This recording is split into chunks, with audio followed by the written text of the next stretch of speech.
Red Bull GRCs are now available on iRacing. I personally put my blood, sweat, and tears into this thing, developing the cars, the tracks, the dirt, making sure it is authentic as possible, and I really think you guys are going to love it. The best part is that this 600 horsepower Volkswagen Beetle is free to all members. So get signed up now and come race me online.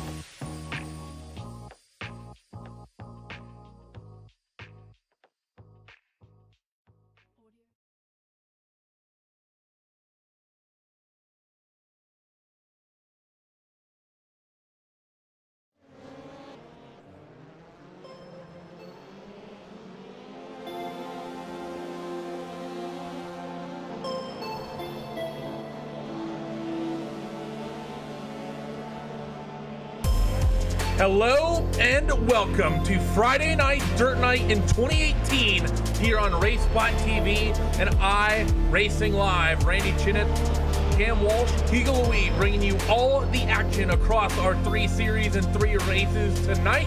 And boy, oh boy, do we have a good night of racing action coming at you once again. The Global Rallycross cars, we will come back to Daytona running the short circuit, and then we will go, and just after this first race, we will go to Williams Grove for the World of Outlaw Craftsman Late Model Series, followed by the World of Outlaw Craftsman Sprint cars, also at the Grove in Mechanicsburg, Pennsylvania. But we got to start it out with the Rallycross cars. Big announcement from Global Rallycross earlier this week. They announced their 2018 schedule, so be sure to check them out if you want to go and watch some of these cars run in the real world. A couple interesting tracks on there, a couple yet to be announced things, most notably a certain race is just labeled as Europe, and unless they're doing a Rallycross race that spans an entire continent, I doubt that that's the final schedule just yet. Qualifying currently underway here for round number 4. Let's actually have a quick look at our points standings as they currently come in. Mitchell de Jong, he's been pretty much flawless in these Friday broadcasted races, as well as basically all the other races he's been doing. The way the Rallycross format works, for those who are unaware, every hour or so you will get an official race that you can partake in. It's not just these races on Friday nights. They happen 7 days a week around the clock on the iRacing service. Mitchell did pretty much perfect. He has 603 points accumulated through 4 weeks.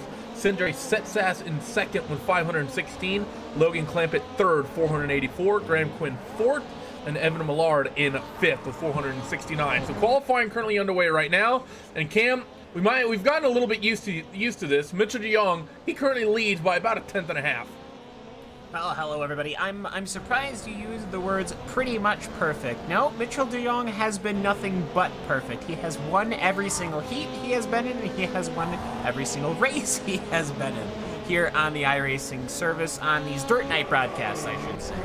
But either way, yeah, the qualifying time's coming in. It's not a surprise, but I will say a lot of drivers getting very close to the marks he's putting down. Yeah, the lap times are starting to get closer and closer, and the competitiveness of this field up and down is getting a lot more competitive for sure. One thing that if you want to keep an eye on, Mr. Mitchell de Jong, he's actually streaming right now on Twitch. Do a search for de Jong 24. He should come up, and you'll see what it's like for him running in the top split, riding on board. Be sure to keep us open for the live commentary. Right now, Nathan Lyon currently third on the grid. He is finishing up a qualifying lap. He works himself through the final corner, and let's see if that number 7 machine can improve himself on the time sleeps. Comes under the timing beam, and no, he will not improve, and that is actually going to be the final driver to have to do any laps. So we're going to set our grid for heat race number 1. Mitchell de Jong takes the pole at 33.696. Nathan Lyon will roll off second. Jake Hewlett will roll third. Philip Diaz in fourth. Michael Guest in fifth. Garrett Lowe sixth. And Pablo Arjura Castro will roll off seventh. Just like always, it'll be the same formula. 5 laps, 1 joker lap is required. Top 4, they advance to the final. Very physical form of motorsport. Second time we're going to see this starting grid here this season. The first sort of repeat we get, but the Daytona short layout is slightly different. There is a bit of a shortcut, and the infield section of the track feels a little bit different behind the car, specifically that first chicane and the segment that goes up and after the jump. Just waiting for a couple of drivers to get themselves set on this starting grid, and then we will be going and getting the motorsports event started tonight here on Friday night dirt night. Thank you as always for tuning in. I've massively enjoyed putting on these broadcasts for you to end our week. That said, looks to me like we have everyone on the grid, everyone putting the cars in gears. The lights will come on, and they are away. 7 cars now, all running off down into the first corner, technically the final corner. But first corner here from where the starting box is. Mitchell has a good start, but he gets tapped from making the line behind, and he might lose the lead early here. They're 3 wide going into chicane. Jake Hewlett on the outside wisely backs out of it. Mitchell DeJong, he also gives up the lead for a moment as well. Up and over the jump for the first time. Mitchell tries to slot himself down through the inside, but not quite able to get there. An aggressive move from Nathan to take the lead here, Cam. Yeah, great starting right here. A little bit of hassling here. These are all basically VW bugs up front. Mitchell DeJong, a little bit of trouble. He's finding himself early. This is not going to be, I think this might be the first lap that he is not going to be leading, as he'll go way to the outside. That is going to not be your joker, whereas your leader as well as Hewlett and Diaz will take the joker. So DeJong now down to 4th, but that means he's got the joker on later. Now watch how much air these VW bugs get. That is just sensational. Ford Fiesta's getting good air as well, and this was actually a bit of a disaster for Mitchell DeJong. He was hoping to have a bit of clear track in front of him, but he's not going to get it whatsoever. He's stuck behind Phil Diaz, and that is going to be a little bit of a heartbreak for him. Let's see if he jokers right here, right now, to get that NX driver out of his way, and indeed he will. Mitchell going to opt for the joker this time through. Will it be enough to hop the number 7 of Nathan Lyon as he shortcuts the circuit? No. He will slot himself back into that second spot as they work through the chicane and up and over the jump for the second time. So Mitchell DeJong, first time tonight, Cam, we've not seen him leading heat race. Can he find somehow, some way to get around Nathan? Furiously on the iRacing browser searching drivers for Nathan Lyon. I gotta say, I'm not familiar with him. He is not even in the top 25 as far as points go, and here he is pulling away from Mitchell DeJong, who has won your features. Here he goes, just covering the inside line. DeJong should have a much better exit here. No, he does not actually. Perhaps he's carrying damage. He did manage to get a little bit of a bump at the front and the back, so either way, he doesn't have to worry about it too much now. Maybe we're overdoing it just a little bit, because this is obviously heat number 1. We've obviously got another heat after this. Top 4 are going, so that would be 3 VWs and 1 Ford. And honestly, that battle that's going on for 5th position right now, or 6th position, I guess I should say, not really for that final position, but still pretty exciting. I believe we've seen most of our drivers already joker in this one. Michael Guest is a notable name who has not. He currently runs in the 6th spot, and as I say that, he's going to joker right now. Can he get anywhere near Phil Diaz? No, he will not. He's still going to be about 10, 15 car lengths back. So as long as Phil's picture perfect, he shouldn't have any issues. White flag in the air on this final lap as Nathan Lyon is going to try to keep that Coanda Volkswagen behind him. Actually, both of those Coanda Volkswagens behind them through this right-hander that shortcuts the circuit. That's the difference between a long and short layout right there. Now down this straightaway into the final corner. Will Mitchell throw some haphazard move? I doubt it, and indeed he does not. He's just going to take the good starting position from finishing 2nd in this heat. So Mitchell, for the first time this season, he will not come in as perfect in one of these races here tonight. Nathan Lyon, he will take the checkered flag in heat race number 1, followed by Mitchell, of course, Jake Hewlett 3rd, Philip Diaz in 4th, Michael Guest 5th, Garrett Lowe 6th, and Pablo Castro in 7th. Michael, Garrett, and Pablo, they're the drivers that are going to need to race their way into the feature through the final, through the consolation race, excuse me, in just a couple of moments time. But coming up here in just a moment, we will have heat race number 2, and that grid is going to be set as follows. Stylen Shipovelsky, he'll be rolling off 1st, Logan Clampett in 2nd. Sindre sits as someone who's very exciting to watch. Last week, he will roll off 3rd, Ross Balfour, he will be 4th, Evan Millard 5th, Fabian Monterey in 6th, and Johan Hart, he will round out the 7-car grid for heat race number 2.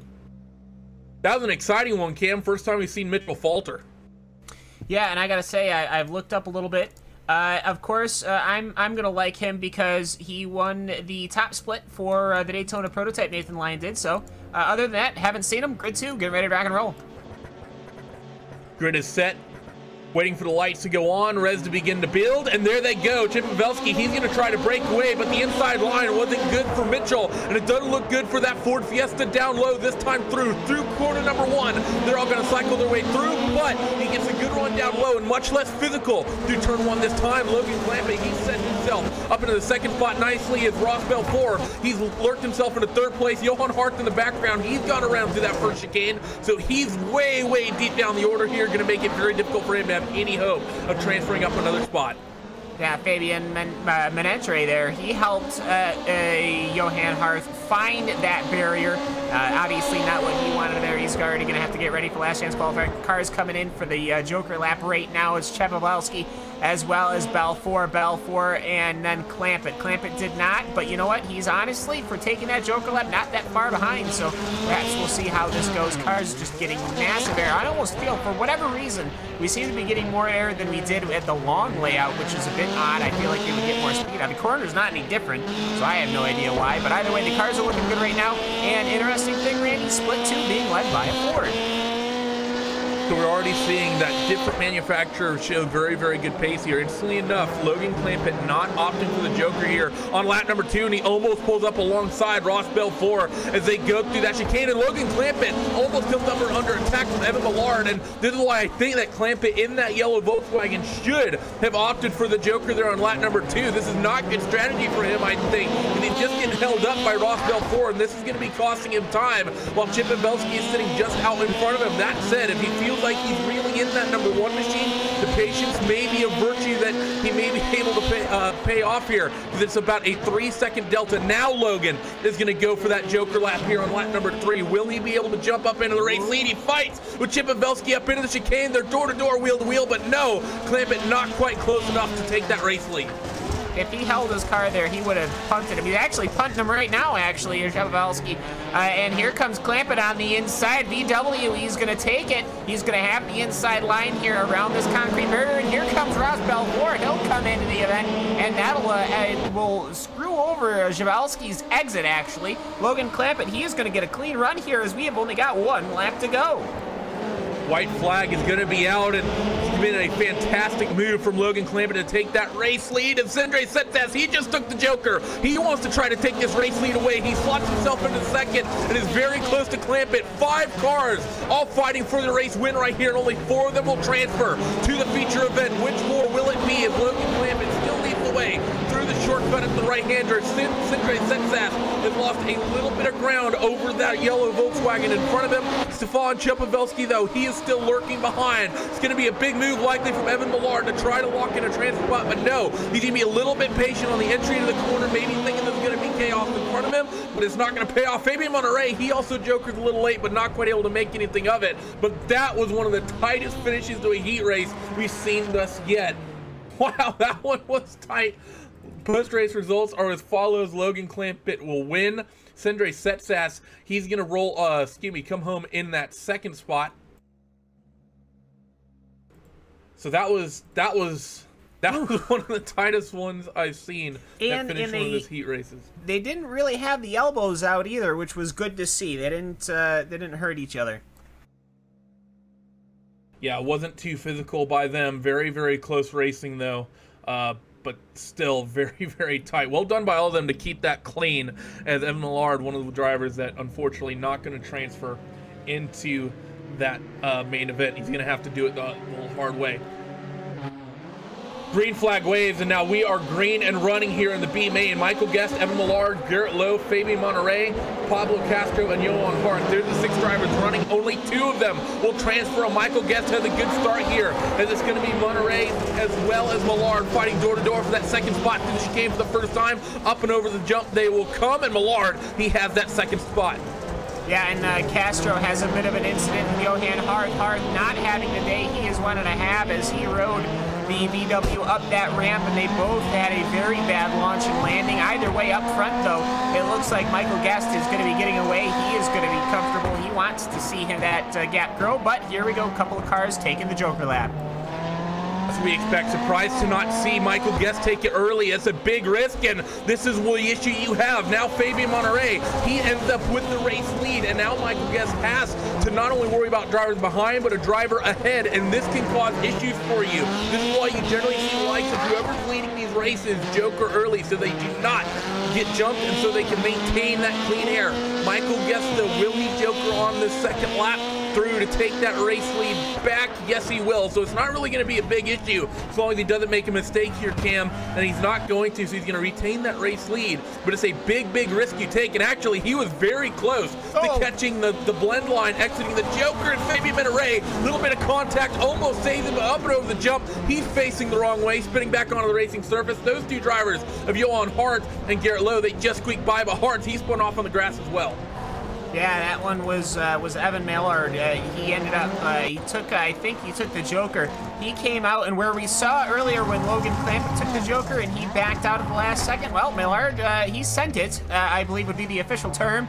And Menetre, he tried so hard to hold it, and then he did about a 180 over that ramp. Very impressive that he didn't manage to roll the thing. But either way, right now, it's Michael Guest, Evan Maillard, and Garrett Lowe. You're 1, 2, 3. So for as it stands, it's Michael Guest and Evan Maillard that would be transferring with, what, 2 laps to go?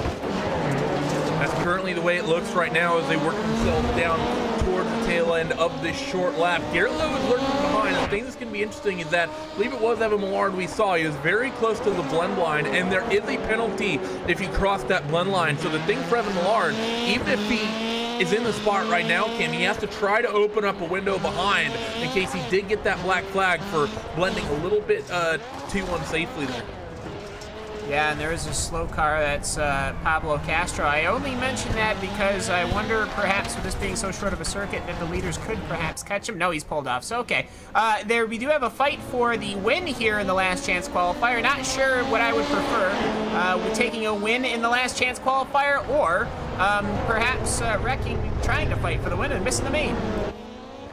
Oh, I know that Garrett Lowe would prefer if those two wrecked and missed the main white flag. He's going to wave here, lap 6 of 6. Michael Guest still trying to hold off Evan Maillard behind, and Garrett Lowe all the while still lurking, hoping for some tears up front. Michael Guest very slow through this sector following the jump, and Evan Maillard has an opportunity to bounce very close to one another on the brakes of this tight right-hand hairpin, and now down into the final braking zone onto the racetrack. Will Evan Maillard have any way to make a move here on Michael Guest, or will he just take the second spot? He looks to the outside instantly enough on Michael Guest, tries to work a bit of a cutback. Michael holds off the line, that he's going to win your last chance qualifier here, and Evan Maillard will slot into that second spot. Garrett Lowe will finish in third, about 3.5 seconds off your race leader. Fabian Monterey, he will be fourth, and Johan Hart and Pablo Castro, they will both finish this 1 lap down. Both drivers are going to be very, very unfortunate to their nights that they don't see themselves set through here. But with that, we now have our grid set for your feature event tonight. And let's go down the 10 cars that will be taking part. Nathan Lyon, he will be starting on pole, the first time we have seen anyone who is not Mitchell DeJong start in that lead spot. Logan Clampett will roll off second. He looked fantastic in his heat race. How will he be? Mitchell DeJong in third. Sindre Setsas fourth. Jake Hewlett in fifth. Stilian Chipalevsky in sixth. Philip Diaz seventh. Ross Belfour in eighth. Michael Guest ninth. And Evan Maillard will round out the 10-car field here at Daytona. Will we finally see someone upset Mitchell DeJong on Friday night dirt night? He's got 2 cars to his inside that he needs to be worried about as he runs down into corner number 1, and he needs to get a flawless start to have any hope of taking that lead early. Reds begin to build, lights go green, and we are racing in the feature event. It's a good start from Mitchell DeJong, but an awesome one from Logan Clampett as well. Nathan Lyon, very slow on the gun, and he's going to drop back to third, maybe worse, as Logan Clampett, he's going to take the race lead into the chicane for the first time. Mitchell DeJong is there keeping him honest, but he slots that going into Volkswagen into the second spot. Yeah, elbows out there at the start. Amazing start from Michael Guest, I might add. Oh, Logan makes a mistake. Logan makes a mistake, and Mitchell's going to take the race lead. Logan into the sector following the jump. Way too much speed, pushed way wide, and Mitchell DeJong halfway through lap number 1. He goes from third to first, Cam. Well, this is pretty surprising here because that means that Nathan Lyon, he's out of the game. Logan Clampett, he's out of the game, as both DeJong and Clampett are taking their jokers, as well as Hewlett and Diaz. So good running here, I have to say, for Michael Guest, the point I was trying to make. He had an amazing start. He dove to the inside, and he actually got around probably 2 or 3 cars. You got to remember, he came in the last chance qualifier. We saw last race, last chance qualifier cars did very good. Well, they've been good here in the final at Daytona. Down on the hairpin they come now for the second time in your feature event. Mitchell DeJong has a good lead over Logan Clampett. Not going to have very much to worry about from him. Sindre Setsas, he's going to take the joker here. What can he do? He's going to jump up into the second spot. Logan Clampett's going to get held up, so we do have change for P number 2, but not a lot of ground made up on your race leader, Mitchell DeJong. Cam, after that slow start in the first heat race, he's taking this opportunity and he's starting to check out, which we've seen him do the past 3 weeks. Yeah, and we got to see here if this holds, perhaps. I do wonder, perhaps DeJong was fighting a injured car during that heat, but I got to say, lap times will be rolling in as they go past the start-finish line. We got to remember here, they got to take this right-hander, and then there's the start-finish line, as lap times coming in 33.8, 34.3, so everyone else is in 34s, minus Jake Hewlett. So right now, Nathan Lyon, he had a very bad time over the ramp. He is not having a good one. I think he might have hit one of those barriers. That is one of the mistakes that you commonly see in these cars around this place. A lot of close fighting up down your mid-pack dozens. We've not really seen a big breakaway from anyone, and in fact, all 10 of your drivers are still running and are pretty much line as third. It's just a few car lengths that separates anyone, so that's another unique this layout here on the second time we come to Daytona, Cam. We used to seeing 1 or 2 drivers get caught up in incidents and end up falling. We still have all 10 drivers running and all 10 drivers within 6 seconds on the racetrack. Yeah, and pretty much everybody has taken it their joker lap. Looking through everything is actually Michael Guest. He has a very bad time hitting a barrier, and now Ross Belfour has nipped the inside of him, almost taken him out. As Lyon, he's trying to fight on the outside for Javelski. Javelski, he was covering very well in that #1 machine, though, and so they will continue on. So right now, if you, as Logan Clampett, he starts to make an attack on Setsas, so we've got fighting going all around this Daytona circuit. 5 laps down, 5 laps to go, and Mitchell DeJong has a 2.4-second lead. So while 6 seconds covers 10 cars, only 4 seconds covers 9 of them as Setsas trying to hold off Logan Clampett. Jake Hewlett behind. He makes a little bit of a mistake. Estilian Chipolevsky, he made a little bit of a mistake. This would have been exiting that chicane. He stopped over the top of the jump. I think this was just an individual mistake. Indeed, he was. Caught those tire barriers, ended up coming to a stop on the top of the tabletop. Yeah, as Seth says right now, he's off as well. Logan Clampett, he's also off. So right now, what has happened here, as it looks like we had some kind of implosion of something or other. As it looked to me, nothing happened for DeJong, but I see Clampett, he hit the barrier, and that set everything off. Yeah, Logan Clampett, that was just a mistake from him. He pushed way too hard into the corner, caught the outside wall, and then trying to fight with Sindre Setsas, caught the inside wall and basically plowed into him. Sindre Setsas, really nothing he could do. That was 100% Logan Clampett's fault, but this has given Mitchell DeJong an absolutely huge margin over any competition, and Jake Hewlett sits in the second spot with a 6.6-second deficit to Mitchell DeJong, who currently leads. Michael Guest sits third with Ross Belfour fourth and Philip Diaz in that 5th spot. I believe we just had a driver take the joker. That was Evan Millard. He just jumped Ross Belfour to take that 4th spot, but Michael Guest still lurking behind Hewlett. Hewlett's made a couple mistakes early in this final feature event tonight. Cam, he was a little bit wide a few laps ago. It's a section of the racetrack they just went through. Right now, Michael Guest sitting there lurking, hoping for another mistake out of that Coanda Volkswagen. And that's another last chance qualifier that would finish on the podium. And if I can make a particular joke, Mitchell DeJong has gotten so much of a lead that I would believe that the space between our car, Mitchell DeJong, the leader, and the second place car of Jake Hewlett is just about maybe a hair less than what we would normally see if Tim Ryan was behind the pacing truck in the sprint cars. But either way, Michael Guest, he's looking pretty strong trying to get on Jake Hewlett, as we have Evan Millard off. Evan Millard made a little bit of a mistake. Mitchell DeJong, he's going to come cycling through on this final lap. and take the white flag right now. Jake Hewlett, he's opened up a little bit of a buffer from himself to Michael Guest, so he should be somewhat comfortable about this little gap he has. It's going to be very difficult, and it'll take a big mistake to open that opportunity up, but we do have a close three-car scrap between Ross Belfort, Philip Diaz, and Nathan Lyon. Those three are all very close and all very relevant to one another. Philip Diaz, he did not make a very good trip over the jump as Jake Hewlett makes a mistake. Talked about him, the fact that he's made a couple mistakes already. He went up and over the jump, got a lot of oversteers. This is giving Michael Guest the second spot. There are also three cars fighting for the third spot now. Nate Lyon, Ross Belfort, and Phil Diaz. They all run down into the final corner, almost side by side as Nathan Lyon. He holds on to that spot for now. Phil Diaz and Ross Belfort both attacking. Evan Millard and Belfort, they make contact as Jake Hewlett behind. He's going to get caught up in that, but Mitchell DeYoung, he will come through and he will make it 4 in a row here on our Friday night dirt nights in the Global Rallycross cars.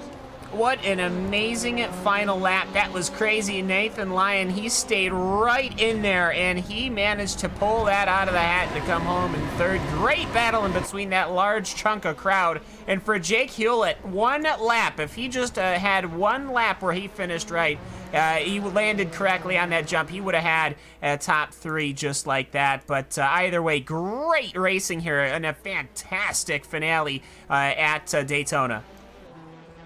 It's the smallest errors that can make the biggest difference in these races. Only 10 laps, you have to be picture perfect when the entire field is only separated by about 17 seconds, omitting Mr. Mitchell DeYoung, who's 10 seconds ahead of second place. Even a small little mistake means you drop a lot down the order. But let's go down your post-race results from round number 4 here at Daytona Short. Mitchell DeYoung, he hiccuped a little bit in his heat race, only finished P number 2, but he comes strong after a good jump here in the feature to take a win. Michael Guest from 9th on the grid from your last chance qualifier, he will finish 2nd on the podium today, and Nathan Lyon, after falling down the order after a bad start, will come home to finish 3rd. Phil Diaz, he has a good showing coming home P4, and Ross Belfort, he will round out the top half of the field in that 5th spot. Evan Millard, he will finish in the 6th spot. Jake Hewlett running in a podium position on that final lap. He will finish 7th after that mistake going up and over the jump. Cillian Chipolewski, he finishes in 8th. Sindre Setsas in 9th, and Logan Clampett, he will, after that mistake, he will be 4 laps down, rounding out this 10-car field here tonight in your feature event. Cam, that may have been the best race we've had of our 4 weeks running. At least with the finales, I thought the last chance qualifier went very well. Heck, give us 2 or 3 more laps, because let me tell you, that ball of cars that we had after Hewlett had his off was fighting for not just for good positions, for good points, and they put on a show.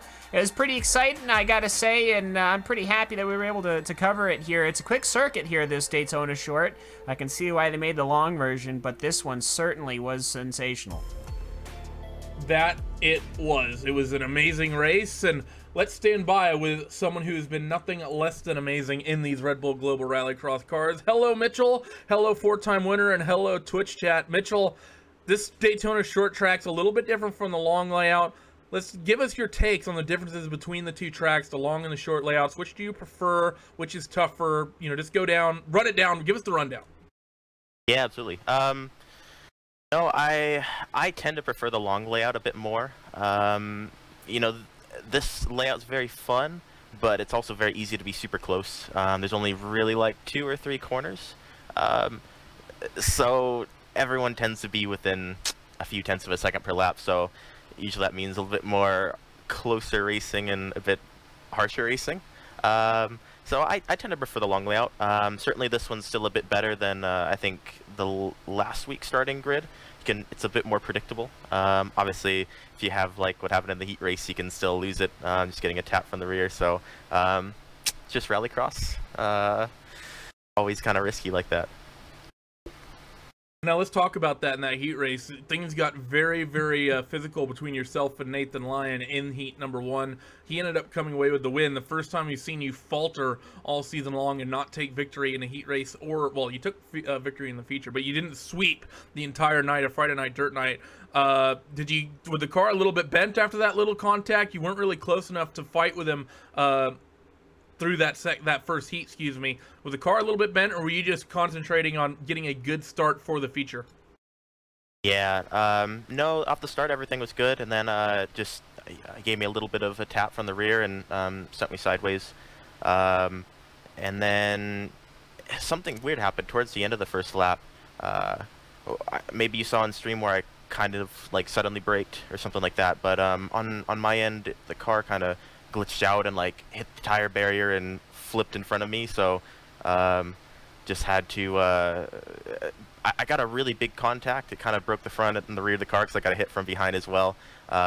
So yeah, car was super damaged the whole time, so just trying to make sure I made it through, and you know, obviously I was still trying to win it, but you know, we made it through, so that's all that matters.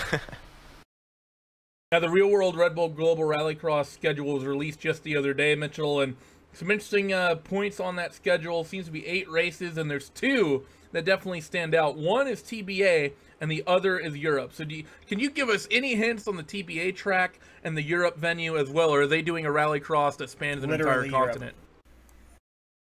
To be honest, I'm not exactly sure on the locations. I'm very curious as well. It'll be really cool to see. It'll be a nice change to get outside of the a little bit across the pond, it seems. So like last year I think we went to Canada. That was kind of the further, that was obviously outside the US, so now we're gonna go a little bit further this time, so yeah, we'll see what they have in store. I'm looking forward to it though. Should be fun. Well, thanks for joining us, Mitchell. Congratulations on another win in these races. You've been absolutely flawless. Before we let you go, who gets it done? Any shout outs, and who would you like to thank? Yeah, absolutely. No, thank all my teammates for everything, testing and all that. Like thank Virtual Racing School, the whole team, Joe Real Timing, and We're in Design, RaceSpot of course, SimQuip, and yeah, everyone for watching. Oh, that was Mr. Mitchell Young, who has been so flawless. But Mr. Cam Walsh, you're now going to be stood by with our second place runner tonight. That's Mr. Michael Guest in the 6th. Lots of misters. We're very fancy to kick off 2018. Mr. Michael Guest, the number 6 machine. Your Volkswagen VW, it certainly looks well loved to say, but it carried you from 9th position to 2nd. When I saw that start, I figured you probably would have a very good hole shot, and you did. Just take me through your finale here. Well, actually, you know what? Before we get to the feature race, just take me through kind of the heat and the consolation race.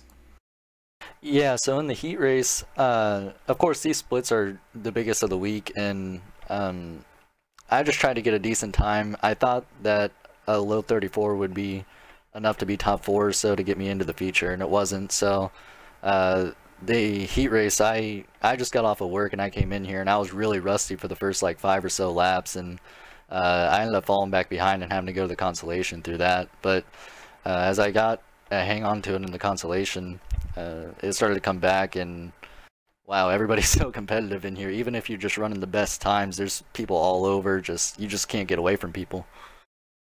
No, it seems like there's elbows every corner, and especially on a short circuit. You got to remember we're only running 35-second lap times, and it put on a very good show from the broadcast perspective. But there does have to be a level of stress. Normally we can stretch things out. You get a couple of laps. You find out maybe 1 or 2 cars are racing against. This one, it's literally you in the field. And then take me through the start at this. At the finale for the feature race. You got an electrifying start, dove to the inside of Philip Diaz and actually made the position. What's it like trying to dive in there, especially when corner number 1 is at hairpin at Daytona? Oh yeah, with track position here, it's just so crucial, and you just have to get a great start to propel yourself into the race, and I was able to do that, and luckily with that start, I was able to throw it on the inside of Philip, and he gave me enough room to make it happen, or else we would have probably, many of us would have wrecked, so I'm very thankful to him that he gave me the room for that. But yeah, with the good start, I was able to get myself up to the top 5 or 6 or so, and from then on, it was just keeping my car relatively clean and just avoiding the wrecks. And you managed to do that for the 2nd week in a row. One of the vehicles from the last chance qualifier, which was a massive last chance qualifier. Normally we only have 4 or 5. We had 6, and only 2 went, and you managed to take that. And So you came home in the second position, so congratulations to you. And, well, before we let you go, is there anybody you would like to give a shout-out to or thanks before we let you go? Yeah, you guys for putting this broadcast on, my teammate Nathan in this race, and Nexus Esports for a great setup and a great team. All right, well, Michael Guest, thank you so very much for hopping into the booth with us, and we will catch you next week. Thanks. So that was Michael Guest, the number 6 Volkswagen VW GRC machine. Randy, I gotta say, probably my vote for driver of the race. At electrifying start, didn't manage to really hit anybody too hard, and I gotta say, I'm a pretty big fan of that. Yeah, it was a pretty impressive run there from Mr. Michael Guest. It was really exciting. But we still have one more interview lined up for you guys before we step away to head towards Mechanicsburg, Pennsylvania. And that's going to be with the 3rd place runner of Nathan Lyon. Nathan, it was quite an up and down night for you. Started on a big up, qualifying strong. Then you won your heat race over Mitchell, the first driver to take a win off of Mitchell in any of the phases of these races that we've done thus far. Then you get to the features, starting in the lead. You drop a couple spots, but you manage to scrounge your way back up to the 3rd spot. How was it for you over the phases of the night in that 7 machine? It was pretty crazy. A lot happened. Really close, tight racing the whole time. Everyone's so quick, so it's really easy to get into people. Like on the start, I ended up giving Mitchell a bump. Didn't really mean to do that. Didn't realize how close I was to his bumper, but yeah, I definitely wanted to say sorry to him about that. Well, he didn't seem too bothered about the whole ordeal when he was chatting with us after the race in his interview, so I think it's pretty much no harm, no foul. But talking about, you mentioned how close this was tonight, and, Mitchell had the same, Mitchell basically said the same thing, that you'd get very, very close racing around this layout. How was it being in that mid-pack? Because there was a point where it was basically all 10 cars all lined up, all separated by a few tenths of a second between one another. How hectic is it trying to deal with that when you have some drivers jokering, other drivers not? Sometimes you'll have a driver that slots himself right up the inside of you as you go into that fast chicane following start-finish to go up and over the jump. How tough is it to deal with that? Is there any sort of iRacing experience you have coming into this that you might have that helps? I ran a lot of races this week to get my iRating up to getting the split, and that definitely helped, all the experience. Most of it though was in front of people, so I didn't really have any races this week where I was mid-pack, so it's definitely something new. Also with there's a few netcode incidents that happened in that, like in the heat race, I think it was in the 3rd or 4th turn. I ended up getting the 2x from Mitchell, but he was about 2 car lengths behind, so stuff like that can happen. Well, thanks for joining us, Nathan. It was a good, strong showing from you. One, to take the victory away from Mitchell in the heat race, that was absolutely phenomenal. And then to come home and secure a podium in the feature event. May have had a little bit of help with some pandemonium that happened out in front, but podium's a podium. So before I let you go, any shout outs? Who would you like to thank after your performance tonight? Nexus and racing around my teammate Clean all night. That was fun. We've had some fun battles all week. Also all the competitors that was racing around in the race. That was really fun. Well, thanks again for joining us, Nathan. Hope to see you out here next week and have another strong night. Yep, thank you. Well, that does it for the interviews. Cam, round number 4, and man, I will say it, of the month of racing we've had here in the Global Rallycross cars on our Friday night dirt nights, that was the best race that we've had thus far. What a way to kick off 2018. If you guys are not sure this GRC thing is the best thing, I mean, just watch the actual race that was going on there. That was sensational. It was fantastic. Elbows came out, but it didn't go absolutely crazy. We didn't see any massive incidents going into one or anything like that in any of the heats or the last chance qualifier, to be fair. And I gotta say, really happy to see that we're getting new challengers on a weekly basis. Nathan Lyons, well, wasn't that sure whom that individual was? Well, certainly we know now. He's the only guy that's actually managed to finish at one position ahead, even if it was just a heat. Well, maybe next week, you never know. I'm pretty excited as we roll onward. talking about next week, Cam, we're going to a new circuit that we've not seen yet. Daytona, we had a decent idea of what Daytona would bring because the long and short layouts, they're close enough that they produce very similar types of racing. But a very different circuit. We're going to Phoenix. The Joker is different. The way the infield is set up is different. Turn 1 is different. It's a longer run to the first corner. Phoenix has been, I think, one of the more popular layouts amongst most people. I think that's going to show some very, very good racing as well in 7 days' time. Yeah, I can agree. Phoenix, I am a massive fan of. It's Phoenix and Lucas Oil. I have to say are probably my two favorite. But I also got to say I have not raced the short circuit, but boy, did it look like it was a good time as far as the racing product on the track. So we'll see. I mean, I got to say, for all of the tracks that iRacing Services brought to us in this Global Rallycross launch, because you know they're always going to be adding, I got to say the palette that we've got has put on some fantastic racing. I don't think I can put it any other way. But thank you all for joining in for the first phase of Friday Night Dirt Night here, running the Global Rallycross cars around Daytona Short. As always, this is only part 1 of 3. Mitchell DeYoung, he wins here in part number 1. Part number 2 coming at you in just a moment as we move the show to Mechanicsburg, Pennsylvania, and the World of Outlaw Dirt Super Late Models take the track at Williams Grove, home of the Pennsylvania Posse. Hope to see you join us in just a couple of moments' time. Don't go away.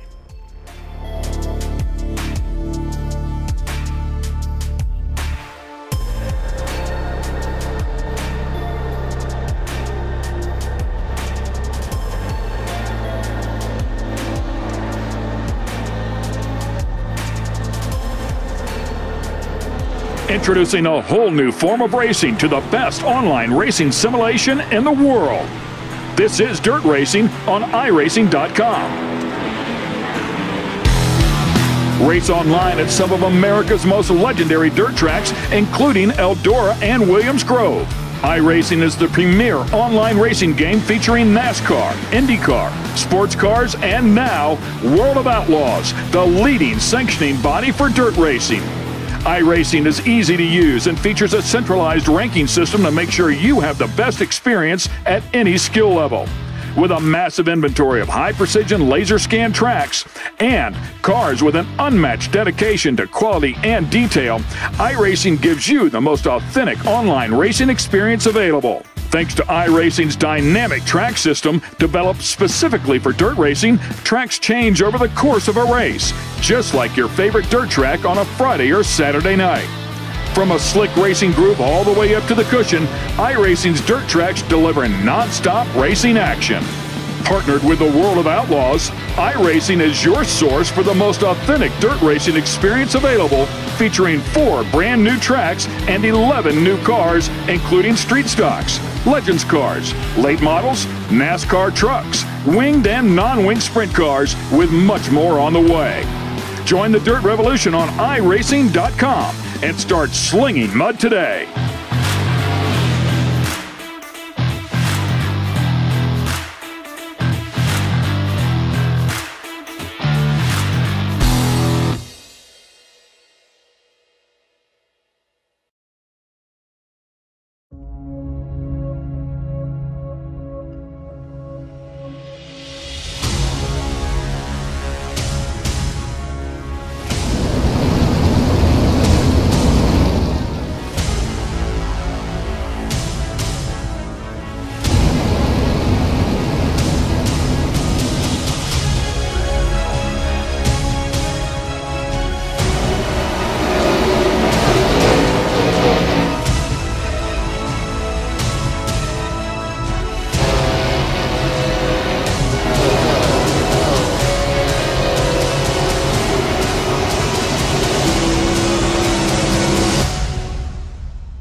And welcome back to the special presentation of course, Dirt Night. It's your home on Friday nights for simulated dirt racing. We've got GRC locked away.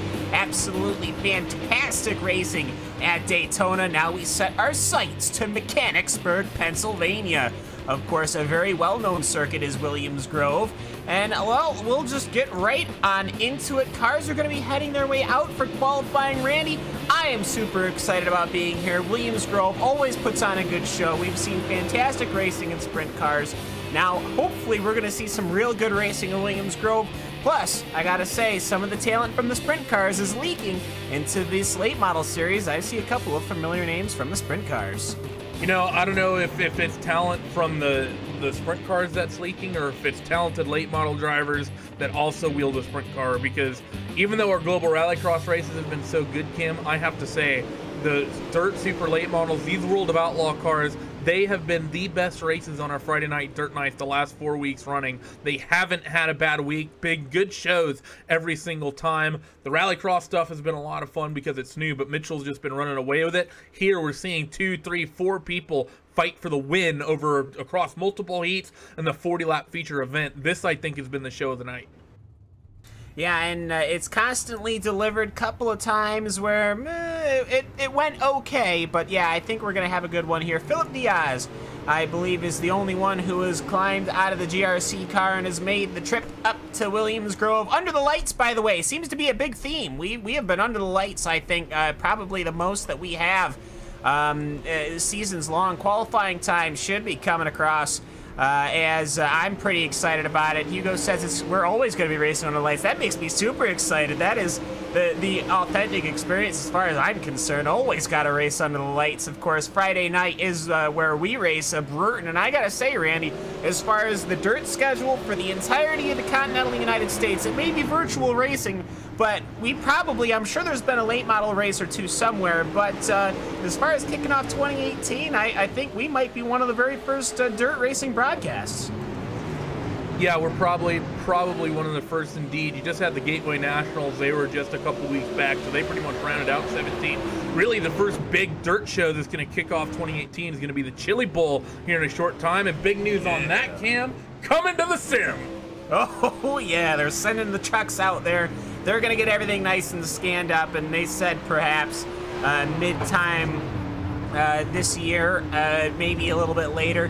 I'm pretty excited. It looks to me like they're just absolutely scheduling every single massive track that they can that is completely well known by all the people as far as the dirt racing spheres go. I'm pretty excited about it. We got that dirt car midget as qualifying times coming in across the screen right now. Jacob Leverstein, no surprises there. Randall Carter, Austin Semmelman, Virgin, Graham Lucas, Chowning. Right now, your top 5. But I gotta say, I'm pretty excited.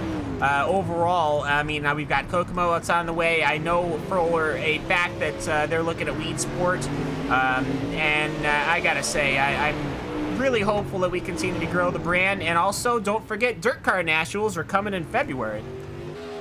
Yeah, pretty much every form of motorsport kicks off around late January, mid-February. Well, pretty much everything but Global Rallycross, that kicks off in May. But everything's getting ready to get started here. It's such an exciting time of the year, isn't it? Because you have sort of a reset for a few months, and then things sort of slowly start trickling in. You have the Gateway Nationals, sort of a midway point in the off-season. You get the Chili Bowl that sort of kicks it off, and then you get, if you're a big fan of a lot of racing, you get things like endurance races. You get the Roar before the 24, which is the big practice session. You get the Bathurst, 12-hour. You get and then you get really that starts the racing season. Really is the 24 hours of Daytona. It really is sort of a countdown to green for the racing season for everyone around the world. It's ticking, and it's ticking quickly. We've got the first heat already locked away. Let's take a quick look at the grid number 1 for heat number 1. No surprises, by the way. Top of the poll, Jacob Leverstein. He's your current points leader in the season championship, 457 points. But unlike GRC, this is actually extraordinarily close. You have got 6 drivers in the top 7 that have over 400 points. Grid number 1 is as follows. Jacob Leverstein, he's leading right now. Randall Carter, he'll be second. Ty Spearman, he'll start third. Philip Diaz, fourth. Cameron Higgins, fifth. Brandon Mullis in the sixth position. Petey Bryan will be starting in seventh. And Alex Bergeron, well, perhaps, maybe, he needs to find some of that speed. He did not have a good qualifying session here, Randy. And either way, we'll get this pace truck rolling here. It's small heats. Gotta say that the field does feel a little light, but that was for competitive balance between the two splits. 15 cars in one split, 14 cars in another split. But boy, I'd love to just see the whole field running here. Yeah, I'm the same way. I'd like to see all 28, 29 cars. I'd love to see the splitting numbers somewhat adjusted a little bit, because it works great for the Rallycross stuff, but it's a little small for these super late models, even for the sprint cars. Let's bump it up a little. It'll be a lot of fun. But 8-car heat. Jacob Leverstein, he's been super fun. Randall Carter, he was quick in practice and qualifying as well. Like you said, though, Alex Bergeron, uncharacteristically off the pace. 20.5, slowest driver by several tenths of a second. Not really what we're used to out of that number 1 machine. Well, perhaps he just felt like, you know, it might be fun to get up in the top split, see what he can do. Pace lights out on the official iRacing Chuck Hill dive to the safety of pit lane. Jacob Leverstein, he's going to be the one that takes us to the green flag to start our dirt night. That was lap 1, Kim. What? No, but the lights are out. Oh, the safety truck, somebody's got to talk to that safety truck driver. Him and I are going to have a conversation, okay? Because I see he's got a headset on. I know he can hear me. So he turned his lights off a lap early. But either way, Jacob Leverstein now is going to be taking us to the green flag after he takes us one more trip around this Williams Grove circuit, which gives us plenty of time to talk about the Williams Grove circuit. A couple of issues inside of the exit of corner number 4 can certainly get you in trouble, and you cannot go full speed into the inside of corner number 1 without taking the guy out on the outside. So we will see what happens, how these cars drive, as Jacob Leverstein will now be taking us to the green. That number 4 machine, that super late model getting ready to rip, rock, and roll. We are green here at Williams Grove Speedway. What a jump from Jacob. He is bolted away with this race lead. Absolutely no one even close. Philip Diaz, he gets into the 13th machine deep. Big incident here in heat number 1. We've got half the field almost turned around, coming onto the back straightaway, and that has opened up a huge margin for the top few drivers. I don't even think anybody was really damaged. I see Randall Carter, perhaps he's the only one that's got damaged. I can see his radiator sticking out of the front grille. Everyone else is continuing, however. And yeah, Jacob Leverstein, he is going to be a happy camper for that one. That number 4 machine, he is going to be excited. But Ty Spearman is there. Lap times will be coming in just a moment's time. They go past the starter stand. It's a 19.8 versus a 19.9. So Leverstein does have the speed. No surprise there. Bergeron, he's moved himself 1 lap to 3rd. Diaz is in 4th. So Leverstein just doing everything he can. Ty Spearman showing good. And Alex Bergeron, we talked about him, Cam. Slowest driver in qualifying, started this heat race in 8th out of 8 cars. And he currently sits in that 3rd spot. Phil Diaz, though, he is slowly reeling him in, doing about 4/10 of a second quicker lap times. Thing is, I think that number 1 car is going to make that super late model very, very wide, and is not going to make it easy for that 14 to find any way through. Yeah, and I gotta say, perhaps, I don't know how passing is gonna go here at Williams Grove, but just look at the angle of attack that these cars get. I mean, you're talking almost 30 degrees. That rear is slipped out, and that's almost like my drive home here in Syracuse. It's been snowing for literally a week. But either way, I gotta say, Diaz, he's reeling him in. Bergeron, the lap times aren't there, but the position is. Let's see what happens as Philip Diaz is starting to lock away. This is only an 8-lap heat, as we are going to be closing out lap number 6 momentarily. So we'll see here as Diaz, he's going to be on the attack. It's a very narrow racing line here. It's very, very slow entry as well, strumming a lot more speed than we typically are on the tracks we've seen thus far. So getting these cars backed up into the corner, a little bit more difficult. You can't quite muscle your way down the inside the way you might try to, but Diaz, he's going to try to get a run up top. Can he make something happen in 3 and 4? No. Bergeron not opening the door, opens that a little bit through 3 and 4 because he's running the middle instead of right up against the bottom. Give me a little hope for Diaz, but White's in the air. Now, white flag is going to be out for Jacob Leverstein. No surprises here. It's your points leader in the super late modified, or modifieds, super late models, as he is going to be going down the backstretch, and he will take heat number 1. He's got probably a 5-car lead over Ty Spearman. No surprise there. Bergeron, he holds out over Philip Diaz. Cameron Higgins will take it. Brandon Mullis, and then Petey Bryan. Randall Carter will come across the line in 8th position. Grid number 2, getting ready to rock and roll. Jordan Wesley, he is your second runner in the point standing. Austin Semmelman, however, Randy, is going to be starting his outside. Then you got Josh Phillips, Virgil Graham, Lucas Chowding, David Heilman, Joe Letterello, and then, Joe Letterello is finishing out your 7-car grid. But yeah, Jordan Wesley, Austin Semmelman, you're 1-2. And those two have been phenomenal in these cars as we wait these 7 drivers to take our grid so we can run this heat race and get our feature event sorted. But Jordan Wesley's been really impressive in these cars. I mean, interesting to see what he has. Very close in terms of speed to that number 1, excuse me, not that number 1 machine, but race winner in heat race number 1 of Jacob Leverstein. And I think he should be able to run away with this. He has a bit of an advantage over Semmelman, and we saw in that heat race cam, there's not a lot of places to make moves right now around this racetrack. It's basically a bottom fest at the moment. It's not really slicked off down there, and really just the geometry of the track. You can't make that top side work until the bottom starts to go away. So Jordan, as long as he gets a good jump, he should be able to come away with this one, so long as he doesn't make any big mistakes. Under the Blue Bridge for the first time does heat number 2 go. There behind the pace truck. Pace truck is going to do another lap. I had a conversation with him. We're on the same page now. I hate to say I have to quote Captain Jack Sperry. Where has all the rum gone? Either way, as Jordan Wesley... Jack Sperry? Did I just... No. Oh, yes, boy, I just... Sparrow. Okay, all right, I got this. Either way, Jordan Wesley, he is going to be looking to fight with Austin Semmelman. We got to remember, Semmelman's got speed. Yes, he's quick in the sprint car. He absolutely is, seeing as he's the reigning champ in the sprint car. But you know what? He is lightning fast in these super late model machines anyways. Josh Phillips, he's going to be there as well. Virgil Graham, you got to wonder how they're going to get this start going. As far as I can see, the only pass you're going to be able to make is if you bomb going into 1 and push them up. But that is going to be a very impolite pass. So we'll see what they do here. We got to remember, we are pretty much just going to go straight to the feature. So these guys are just running to get the track worn in, running to see where the position goes, because that starting position is ever so important. That number 6 machine, Jordan Wesley, he is going to take the launch, and he leaves everybody in the dust. We are green for heat number 2 at Williams Grove.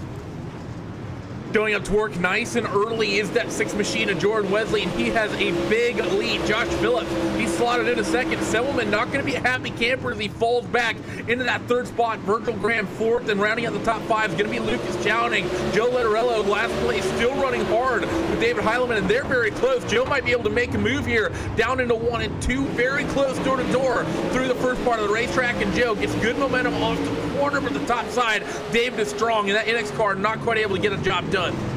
Right now, everybody's sticking together. Nobody's checked out. Wesley is sitting right there. Josh Phillips, he gets that machine cooking. And that number 7 machine, as he is just, he's slowly he's able to drag in. He actually reaches in. The entry to 1, and he's not careful. He's going to nip that number 6 machine in the bud. As he gets ever so close on the exit of 4 now, as Austin Semmelman is also there. Virgil Graham is there. The whole field is pretty much together. And Randy, this is what we've been looking for. On top of that, this is going to really wear in the track. That's what we really need, because we need that bottom to sort of go away a little bit, just slicking off. It doesn't need to totally die, but it needs to get a little bit slicker down there. And Josh Phillips is still running strong, holding Austin Semmelman up behind him. Semmelman is quicker, but that 7 machine does not make a mistake as the 6 hiccups a little bit. Jordan Wesley, they're 3 wide for the lead as the 7 works the middle. He's going to take it to Semmelman. He wants that 2nd spot in the 6. I said he just needed to be calm, cool, and collected to get here. He makes a couple mistakes, and now he runs himself in 4th. Yeah, a couple of situations that they need to get situated at. Jacob Leverstein, he enjoyed that one. He's not even in the race. But either way, Josh Phillips, he's going to enjoy taking the lead from there. Austin Semmelman is now running 2nd. Virgil Graham's now in 3rd. Jordan Wesley, he's now been cycled back to 4th position. Lucas Chowning, and then David Heilman, then Joe Lorello. Everyone now just starting to space out, get a little comfortable here as we are on lap number 7 of 8 laps. But Josh Phillips, well, he's got the position as well as Austin Selman. And for Jordan Wesley, sometimes you just got to ask yourself, what happened? But he made a mistake in the turns 1 and 2. That's what happens. They come down the front straightaway and take the white. Josh Phillips still going to have a little bit of concern behind him as Austin Selman is very, very close as they work themselves onto the back straightaway for the final time in towards 3 and 4. And I think Josh Phillips, one more time, he has to be clean. Selman sends it a little bit down low, but not going to be able to make that stick. Not enough grip down there just yet. And that 7 machine, he's going to win heat race number 2. Easy peasy, Josh Phillips after he got that position. Austin Selman 3rd, Virgil Graham 4th, Jordan Wesley 5th, Lucas Chowning 6th, David Heilman, he'll finish, and then Joe Letterello rounds out heat number 2. All going now to the feature race. Just like that, it is easy peasy, lemon squeezy, no need for a B main. We are gonna have 15 super late model machines here in the world of Outlaws Craftsman Sprint Car Series here on RaceSpot TV, iRacing Live. Of course, thank you so very much for joining us. It is the super late models, and Jacob Leverstein is going to be sailing us into the dark here at a Williams Grove Speedway. Josh Phillips will be starting his outside. Ty Spearman, Austin Selman, Alex Bergeron. He had a good finish. He'll start, even though he qualified last. We'll see how he does as he starts from 5th in the main. Virgil Graham will be starting his outside. Philip Diaz, Jordan Wesley, Cameron Higgins, Lucas Chowning, Brandon Mullis, David Heilman, Petey Bryan, Joe Litorillo, and then Randall Carter. 15-car field ready, rock and roll here at Williams Grove. Randy, under the fireworks, under the lights. It's a good time. Good time indeed. All 15 cars on track at once, and I think this is going to be a good night, Cam. Like we were saying, the track in the state it's in right now, it is very one groove-ish down along the bottom, but 40 laps of action, that bottom groove has already started to slicken off, and you see people moving up the racetrack, but it seems like there's just enough of a window of opportunity to give drivers hope that you can make a move down along that bottom work. You saw Austin Selman try to make a fight for the race lead with Josh Phillips come into the checkered in 3 and 4 in that last heat race. I think we're going to be reaching prime and optimal track condition, not necessarily prime or optimal in the sense of lap times, but prime and optimal in the sense of racing and the sort of product we'll be seeing on track here in about 15 or so lap time. And I think when we get to that window, Cam, it's going to be a hectic 30 or so odd laps to go from there. Yeah, I'm going to say perhaps halfway is when the track is going to start going away, because I think you can just throw the slide into 1 and into 3 and get the cars comfortable there, but we'll have to find out. You can already see a pretty defined shine on the typical route that you would see. They're not like the sprint cars. You really can't hang it on the outside to really have a good exit. We'll see, however, how Jacob Leverstein does it. Does he just check out? He's got Josh Phillips his outside as far as qualifying times go. Well, not much in it. I mean, 1/10 between the two machines as they are going to go behind the starters.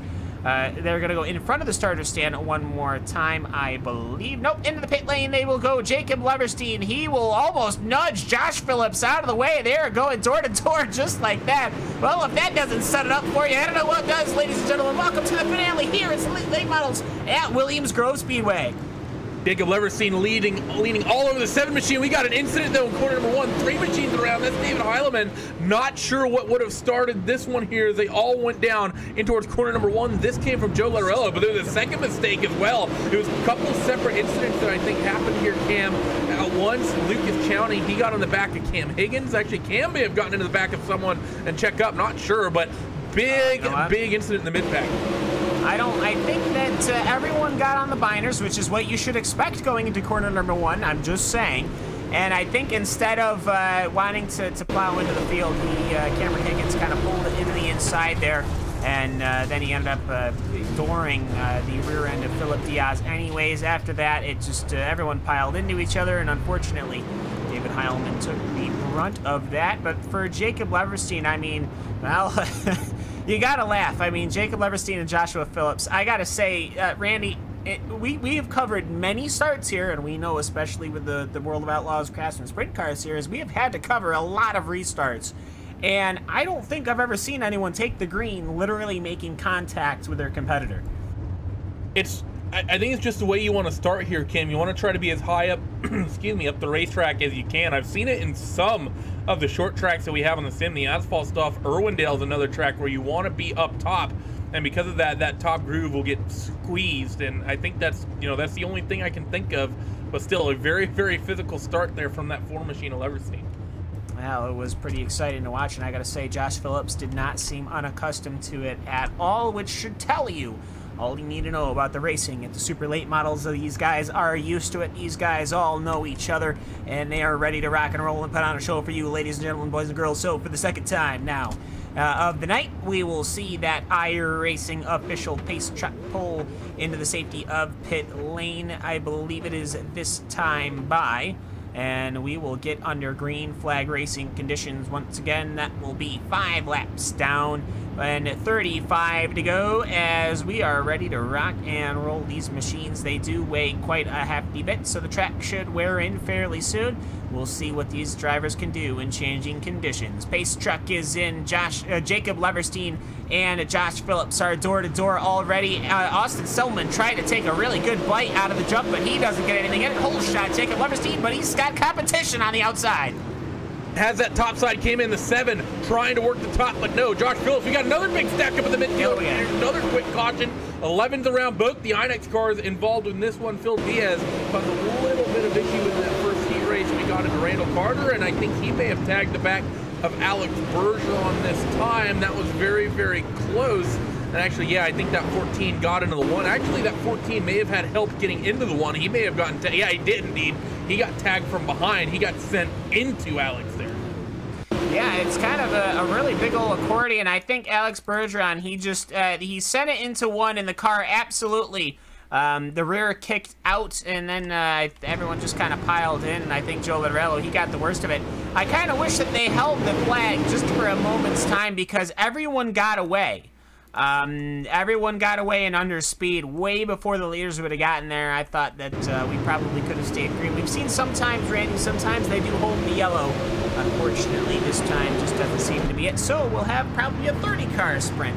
A 30-lap sprint. We love a 30-car sprint. Yeah, we probably a 30-lap stint, Randy, at the end of this caution period. So a couple of quick cautions.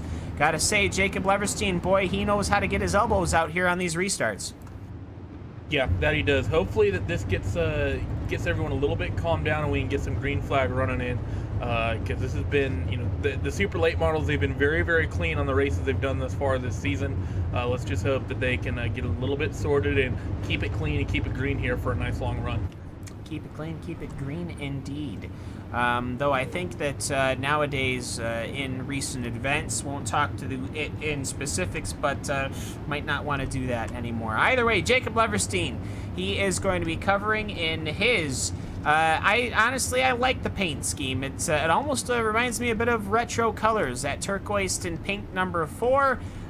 It's a color I honestly like. It reminds me of the old Polaris snowmobiles, like an old Indy 400 from the early 90s. Either way, lights out on the pace truck. Either that or I'm blind. Hopefully I'm on par with the driver of that truck now that we've gotten to the finale. But I gotta say, we'll see. Will Jacob Leverstein crowd out Josh Phillips once again? Yes, he will. He will leave him barely in room. You know what? They got more room than I think they've started with all night.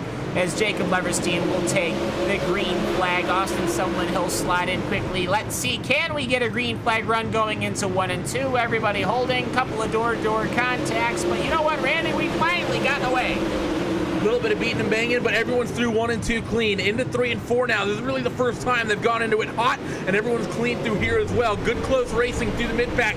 Ty Spearman, Virgil Graham, Jordan Wesley, Bergeron, Chowning. All of these guys fighting as they roll off into 1 and 2. Cars up top, cars down low. The 5 machine gets a little bit of a tap. So does the one of Bergeron. There's 3 wide. Bit of a squeeze coming down the back straightaway. Almost everyone in that mid-pack involved, but everyone's still pointing the right way. Bergeron was able to barge his way through there as he really did not have it clear on the inside. He made it clear and he made up the position. Austin Silverman, he is pocked onto the inside of Josh Phillips. He is as close as you can see. Now that is somebody who knows how to drive a late model machine. Watch these two. Watch how close they drive side by side. going into these corners. There's nothing between the two, yet they managed to sort it out. That's how you know that these two know how to tangle, but these guys got to be careful, Randy. If these two cars start racing too hard, that's going to allow Jacob Leverstein to check out. But if you know that Jacob Leverstein owns the field anyways, I mean, well, if he's going to run away with it, let him run away with it and fight your own battles. But I got to say right now, everything looking pretty all right. Leverstein's been a tenth or two quicker than these guys every single time around this racetrack, so I think, Cam, that if you're anyone in this racetrack, there's no point in trying to race for Leverstein. You need to race for yourself. So if you're in that 2 machine, I would get aggressive. I would really take the fight to Josh Phillips if I was Austin Sullivan, try to get that second spot. Bit of close racing behind, though, the 8 machine of Lucas Chowning. Take a little bit of a tap from Cameron Higgins. Meanwhile, he's fighting with Virgil Graham, so 3 cars scrapping into mid-pack.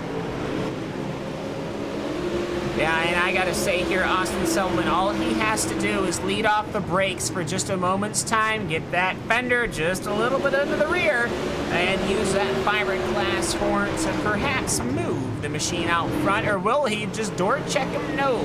These guys are racing clean, and that is going to be good to see, I have to say here. Perhaps as the laps tick away, that will happen, but this is allowing Ty Spearman to enter the picture here. Spearman, he has been running fairly well, started in 3rd, he's down to 4th. Austin Sullivan, he started in 4th, he's up to 3rd. So this front pack, Randy, seems to be sticking together outside of Leverstein, who's checked out. But I think now that we've gotten everything away, we're pretty comfortable. But I gotta say, if Alex Bergeron had a rear view mirror, I don't know if he'd want to look in it, because it's getting hectic back there. Cam Higgins as well as Lucas Chowning, they've continued their spree of contact last time through the front straightaway. A little bit of contact, and they both almost went around down that front straightaway. They both managed to save it, though, as they work themselves now back onto the back straightaway here. It's Higgins working that rear bumper of Bergeron, as you said, into 3 and 4. Down to the bottom, running through the slick a little bit, makes a little door-to-door contact with Bergeron, not able to make that stick, though. So people already, Cam, thinking there's enough room up top that he can make that move work, and Bergeron wisely into 1 and 2 this time. He kept that door shut, but that groove is slowly moving more and more up the racetrack as we're approaching halfway. That makes me a very happy man, as Josh Phillips has now got Ty Spearman on the inside, and Austin Sullivan has managed to make the maneuver as we missed that one. But let me tell you, no surprise there that Austin Sullivan's got by. He seemed absolutely homed in, like a missile set up with a laser to try to get around that car of Josh Phillips. Let's see what his lap times are now that he has got a clean track up ahead. And I gotta say, for the rest of the field right now, they are still racing pretty good and hard as Alex Bergeron is covering from Cameron Higgins. But I gotta say right now, Ty Spearman, he is all over Joshua Phillips for the 3rd position, Randy. Yeah, Spearman is sitting there very, very close to Josh Phillips. He wants that 3rd spot as Sullivan's been able to break away here. Bergeron, though, he is basically in a similar situation. He's got 4 cars, 4 cars. Hell, he's got 6 cars lined up all right behind him, everyone wanting through it. So I think that 1 machine, Cam, we saw him slowest in qualifying. He sort of spoofed his way up into this with a good starting spot here. The 9 machine taps that outside wall and a little cutout, entering corner number 3, and Lucas Chowning, he's going to take advantage. He jumps him into 3 and 4 because of that little mistake, and they're side by side again into 1 and 2. Yeah, great racing we are seeing here. We had those couple of cautions, and now they have managed to sort themselves out. Is right now Lucas Chowning, he seems to be a little bit later on the brakes than Alex Bergeron for the 6th position here, as we are on lap 22 of 40. So we are past the halfway point. Jacob Leverstein, he's checked out. Austin Sullivan, he's trying to catch up, but his lap times are not as fast as Leverstein's anyways. Josh Phillips is covering from Ty Spearman, and then you've got this massive gaggle of cars. Alex Bergeron has been passed by Lucas Chowning, but he's got a good run to the inside line. I gotta say, this is some pretty good fighting going on, and this is what you don't want to do. You do not want to be the inside car going into 1. Alex Bergeron, though, he's hanging tough, but I think he's gonna have to lose that position. Yeah, that ultra inside groove has just gone away. You can't really run it anymore. You can sort of enter low, but you have to slide up the racetrack. But when you have a car right next to you, of course, not enough room for you to do that. So Alex not able to defend that spot 6 machine. He's going to try to fight with the 9 of Cam Higgins. That was Jordan Wesley trying to make a move, but unable to make that happen here. But all the while, Cam's still out in front. Have to ask Jacob Leverstein if it's going to be paper or plastic, because he has gone through the checkout line. Yeah, I gotta say, I enjoyed the drone camera footage there from Hugo Louis. That was pretty good there. Besides, I forgot to introduce ourselves. I'm Cam Walsh, that's Randy Chenowth, and there's Hugo Louis. I don't think I mentioned that at all. You know, now's a good time to. But either way, Ty Spearman, he has been working, I have to say, probably the last 5 or 6 laps now on Josh Phillips. He is trying to find an inside line, but he just can't do it. And Randy, it's looking to me, he keeps leaning. This is the problem, I almost would have to say. I'm not trying to criticize him, but he keeps leaning. He keeps trying to, like, drive into the mirror of the car in front of him. The car in front of him doesn't have any mirrors. He's just leading. He's losing himself valuable track position because he doesn't set himself up. But either way, he's sliding to the outside now, maybe overtaking the outside. No, so for Spearman, he is trying and probing right now to try. It's almost like a game of chess, but we almost got 10 to go. That inside groove, it just hasn't slickened up enough, has it? Because that 7 can just keep himself down there, and that 10 not yet able to make the top work. You see him go to the bottom into 1 and 2. Can he get the momentum? The 7 runs up the track, which is sort of the optimal line right now, and that's just sort of the problem. I think Spearman, he just doesn't have a good line that he can run. He's very fast on the entry at 3 and 4, but the top side cam is just so much longer duration than the bottom that he can't get a good run. He can't come up alongside, and the dirt down there is good enough that the 7 and Phillips can just keep it down there. It's a 10 of Spearman, almost a bit overlap. Yeah, 3 wide between Higgins, Bergeron, and Wesley. As Higgins, he ended up bouncing off the outside wall off of corner number 4. Sorry to kind of change the subject abruptly, but my goodness, the rest of the field here from 8th on back has got a hair's breadth between them. As Spearman, yes, he is certainly trying, but these guys are going side by side almost every single lap. So for Higgins, he's comfortably sitting now in 7th position. He's got a run, but Wesley, and I was expecting a bit more speed from Wesley, but it just doesn't seem to come to pass, as perhaps it's him stuck in traffic, as right now Joe Littorello is leaning on Petey Bryan. Petey Bryan, he's going to hang tough, and he's going to hold it. Philip Diaz is entering the picture now on the outside, in the back of the field here, 8 laps to go. So the NX Racing teammates working together, trying to get moves done here as that 12 machine of Petey Bryan working that top side of the racetrack, still wheel to wheel with Phil Diaz, and he's going to make that top side work due to his positioning and that inside groove, because it's sort of gone away. Not quite able to make that work with Phil Diaz because of the way the overlap was actually working there. It's still close and exciting racing here as we're quickly approaching 5 to go. Quickly indeed, as we had those 2 early cautions. Since then, it has been clean sailing, especially for the number 4 machine of that driver there, Jacob Leverstein. The machine looks comfortable, it looks in control. He almost, if we had another 10-15 laps on this feature, he'd have to deal with lap traffic, as he's got David Heileman and Brandon Mullis up ahead. They're fighting for that 15th, 14th position, but either way, Austin Silverman, he's an island all his own. Then you got Josh Phillips, Ty Spearman fighting for position. Virgil Graham is not that far ahead of Lucas Chowding. Cameron Higgins, Alex Bergeron, Wesley Littorello, Brian Diaz Carter is currently your running order. But I got to say, is Leverstein, while he looks to lap the field, he is on lap number 36. Let's see what happens if he catches these cars, and they are not running that fast. One of them is carrying damage, Randy. I almost wonder perhaps that would allow someone down in the picture, but I think that's just a thing of fantasy, because I gotta say, Leverstein, not only is he quick, I imagine he's pretty good around that traffic.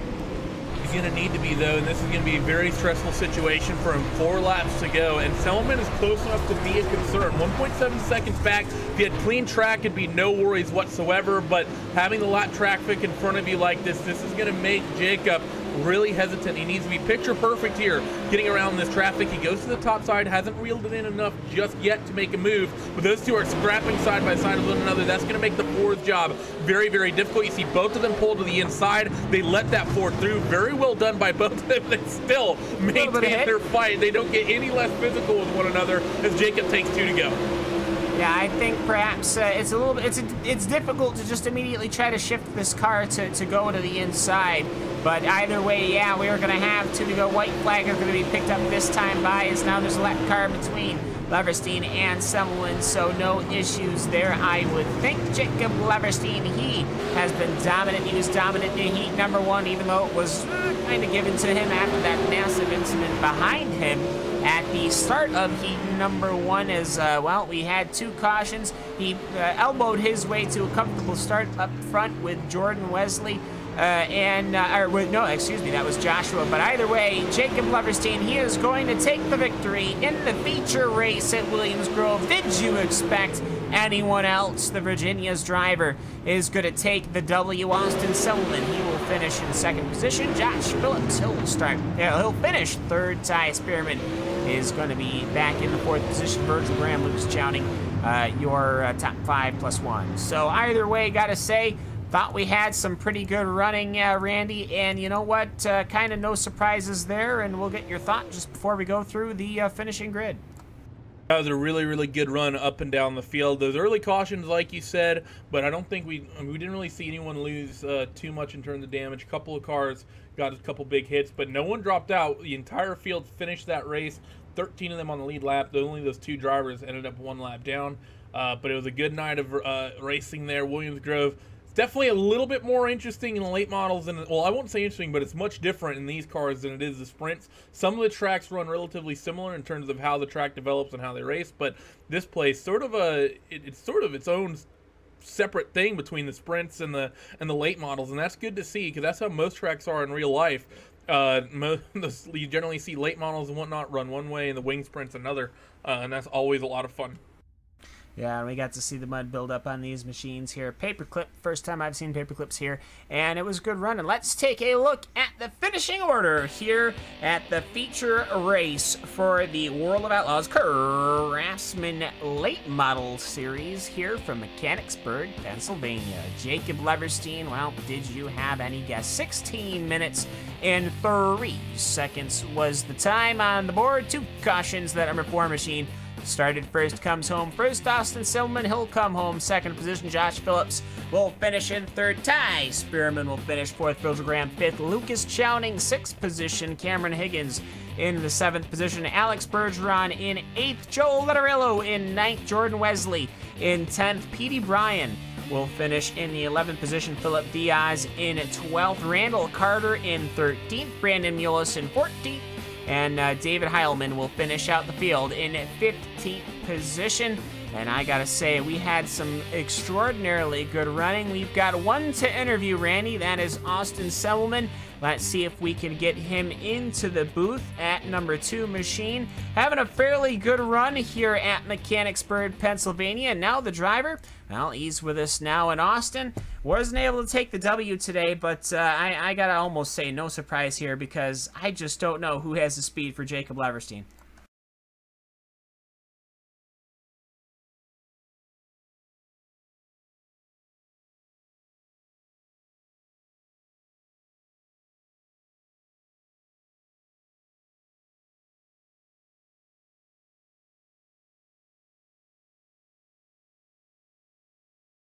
Yeah, and I gotta say, Williams Grove, first paperclip we've seen of this season. Normally we see a bowl, or at the very least, kind of a speedway oval. But we've got, either way, good running here at the paperclip, I have to say. We did have that double caution at the start of the race, but once we got that through, just kind of take me through how the track kind of developed into it. Because it seems to me like we've had this season, perhaps we were a little undertuned, I'd have to say, for track wear, because I'd like to see the tracks a little bit more worn out. But it seemed to me that it took a while for the track to really get to the point where you could really wheel that late model.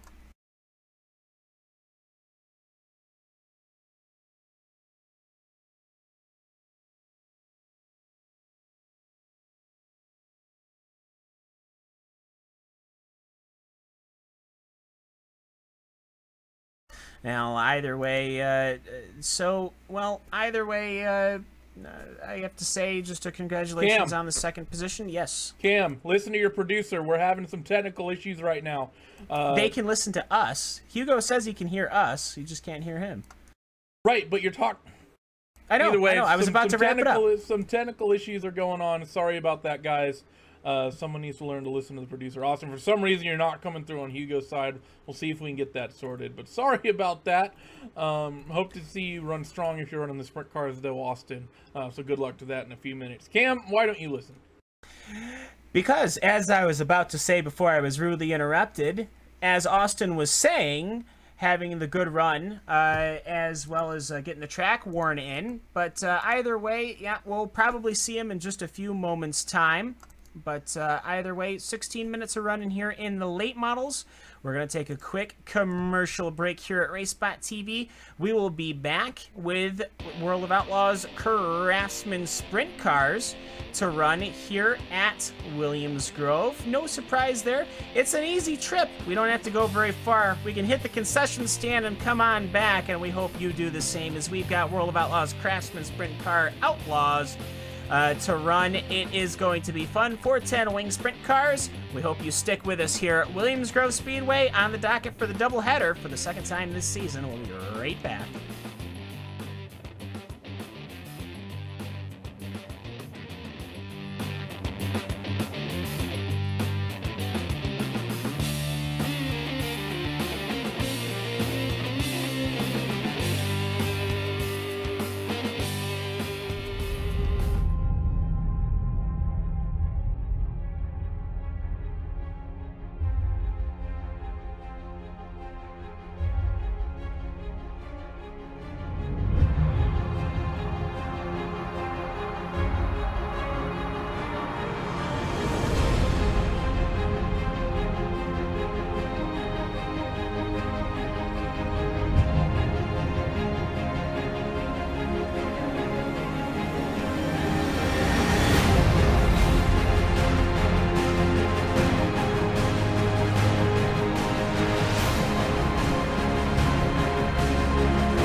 Really enjoy dirt racing. Feels good to get in the car, and we have great cars and engines and things at KKR, so it's nice to drive a fast sprint car.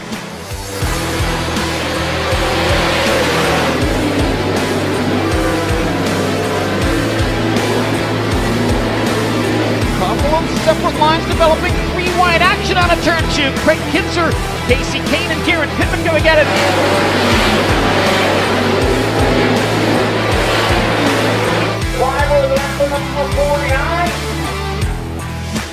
I think the differences between NASCAR and the sprint races on dirt is just a much different mindset.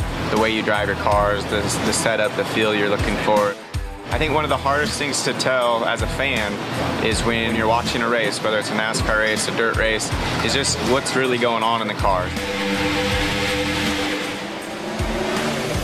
With iRacing, you can get the way that the track's changing, which they've done a great job in how the track changes throughout the night or throughout the race, just to try to capture it and let the fans play it and realize, like, man, there's actually a lot going on, and you can't always see that when you watch a race. So I think it's pretty neat.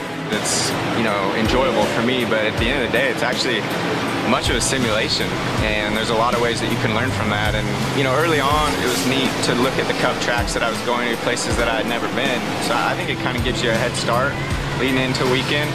It's pretty real life, and that's pretty neat.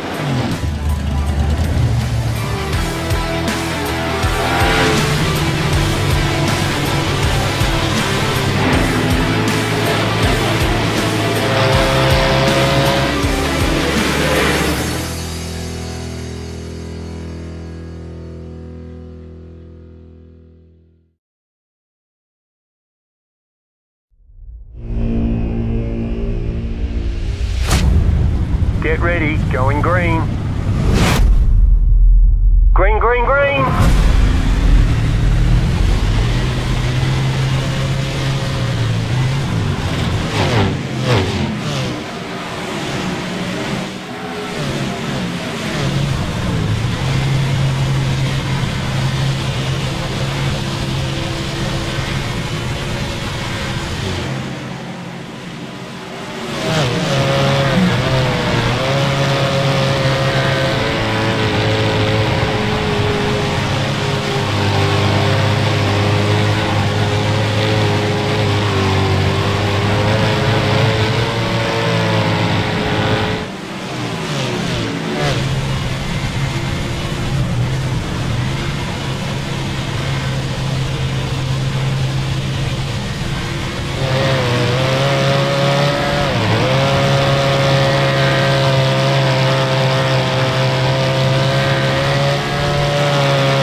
one of the best. You got him 4 abreast. Often imitated, never duplicated. The greatest show on dirt, the World of Outlaws.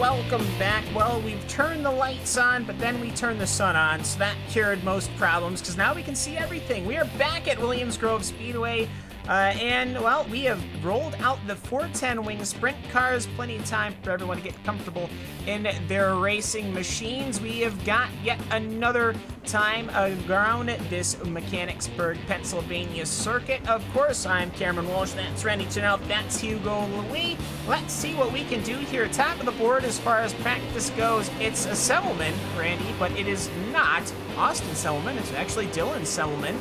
Bob King's also there. Dylan Sharman. Haven't seen those names in some time, but I gotta say, we'll see what happens. And of course, Philip Diaz, he's here as well. He's running the triple. Yeah, number of our drivers that have been in the previous events and have carried over into this one, and this is going to be an exciting one. I love the sprint cars around this Williams Grove racetrack. As qualifying time starting to trickle in. Alex Bergeron, first time in, he goes to a 17.276, quickest of everyone. Everyone else starting to trickle through. 17.3 from Bob King, and Austin Selman to the 17.4. Yeah, so plenty of qualifying lap times coming in. For everything that we've had there with Jacob in late models, well, it's Alex Bergeron in sprint cars. It's a 17.2. No Tim Ryan tonight, which is a bit of a bummer, but Williams Grove, perhaps not his circuit, or alternatively, maybe he was just busy. That can certainly happen on a Friday night, but you know what? We are certainly happy that you have decided to take time out of your busy schedule to make hashtag Dirt Night a part of your Friday night consumptions here on iRacingLive and RaceSpot TV. We had a good race for Red Bull GRC. Great race for late models. I would have to say perhaps the GRC race, Randy, a bit better than the late model race here today. We'll see how the sprint cars go, but I gotta say, if the late models are bringing out cautions, makes me kind of concerned for these 410 wing sprint cars. They are certainly open wheel. Yeah, well, things are already heating up in qualifying cams. We saw the Selmans for a moment. They were the top of the charts, but Dylan Sharman, someone we've seen, he's been running the mid-packs really in these these Friday races. I'm still used to saying Mondays, but Dylan Sharman, he goes to the top with 17.212, representing the Aussies here. So maybe it's the down under. It's not the Pennsylvania posse. It's the down under. We need to come up with a nickname for those guys. I believe they have a saying. It's Fear the Roo, but I don't know how you can enunciate into that. Yeah, I don't. That's a team? No, I thought. Yeah, Fear the Roo, the team. It might be a team, but I think it might also be a thing. We also have Doug Berryman here, which makes me pretty happy. He's a very good prototype driver. Obviously, I don't think prototype skills translate very much into an open wheel 410 wing sprint car, but either way, qualifying times are in.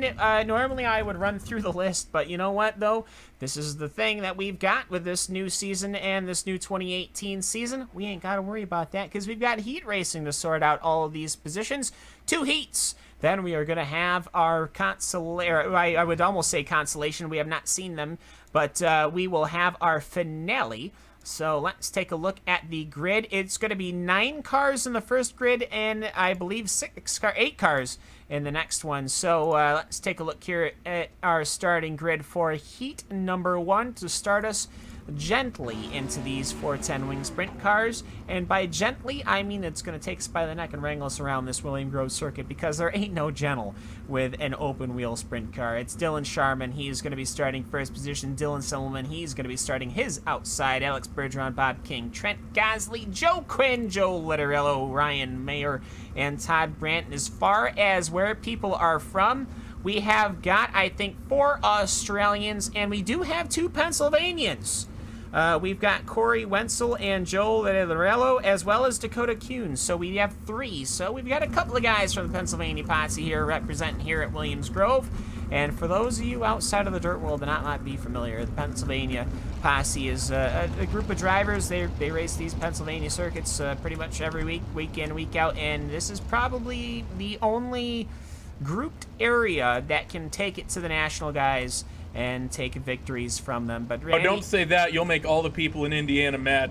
Oh, okay, all right. I'm sorry. I didn't know there was a Indiana. I didn't realize this was like a whatever movie I plan on referencing that I can't think of off the top of my head. It's like Fight Club, only with gangs. Either way, Dylan Sharman, he's getting ready to take that green, and I have to say, Dylan Semmelman, he's pretty excited. He's popped about 4 wheelies on the backstretch.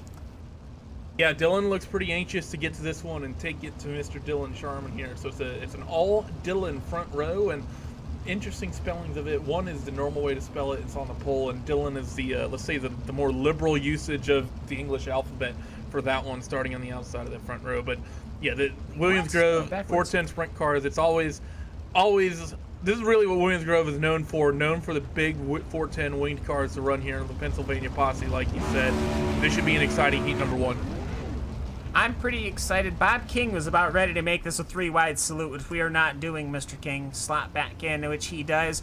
I will say, will we see the crowding? Because the late model cars, very forceful on their crowding. These 410 wing sprint cars, not so much. Dylan Sharman, he hangs to the inside. This is the spot where we saw that notorious start that was absolutely insane with Tim Ryan and the entirety of the gang last season. But we are green here with 410 wing sprint cars. World of Outlaws Craftsman sprint cars takes corners number 1 and 2. We are good for heat number 1.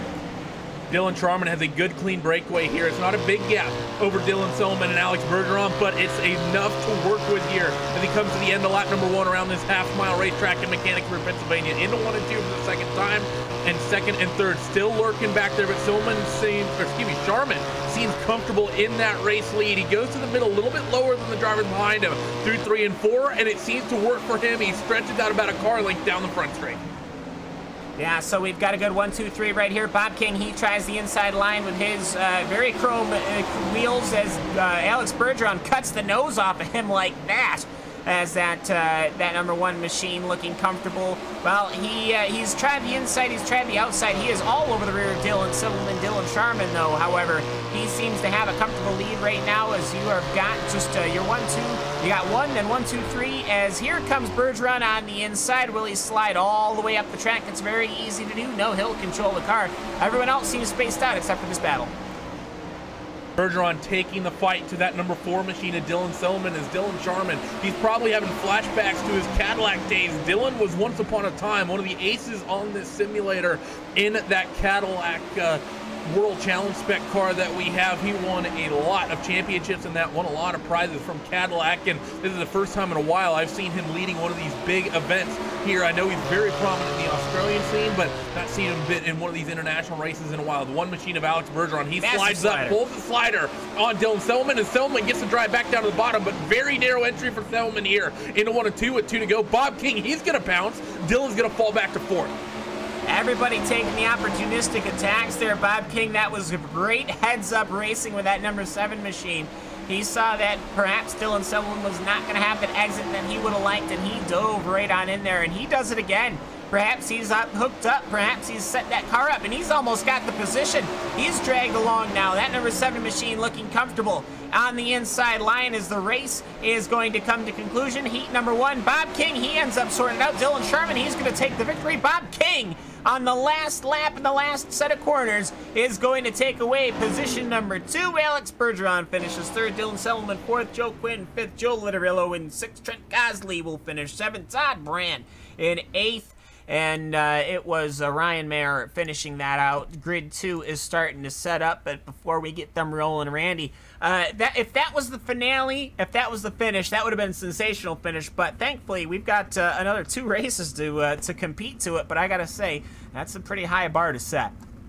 Yeah, that was a fantastic run there from Bob King to set those cars up in front of him. Both Dylan and Alex Bergeron, those guys very, very quick in their own right, super quick out here in qualifying, and to set them up the way he did and make those moves stick, that was a couple of the best moves I've seen in this winged 410 sprint car. And Bob, that was very, very well done. Yeah, very heads-up driving. He took the advantage when he saw it. He saw that we were racing for position, didn't want to... normally, you perhaps would like to back off, let things develop. Nope, he rolled right on in. Grid number 2 is rolling off, and Lewis Hewitt will be leading this heat. Austin Sullivan for the second time now tonight.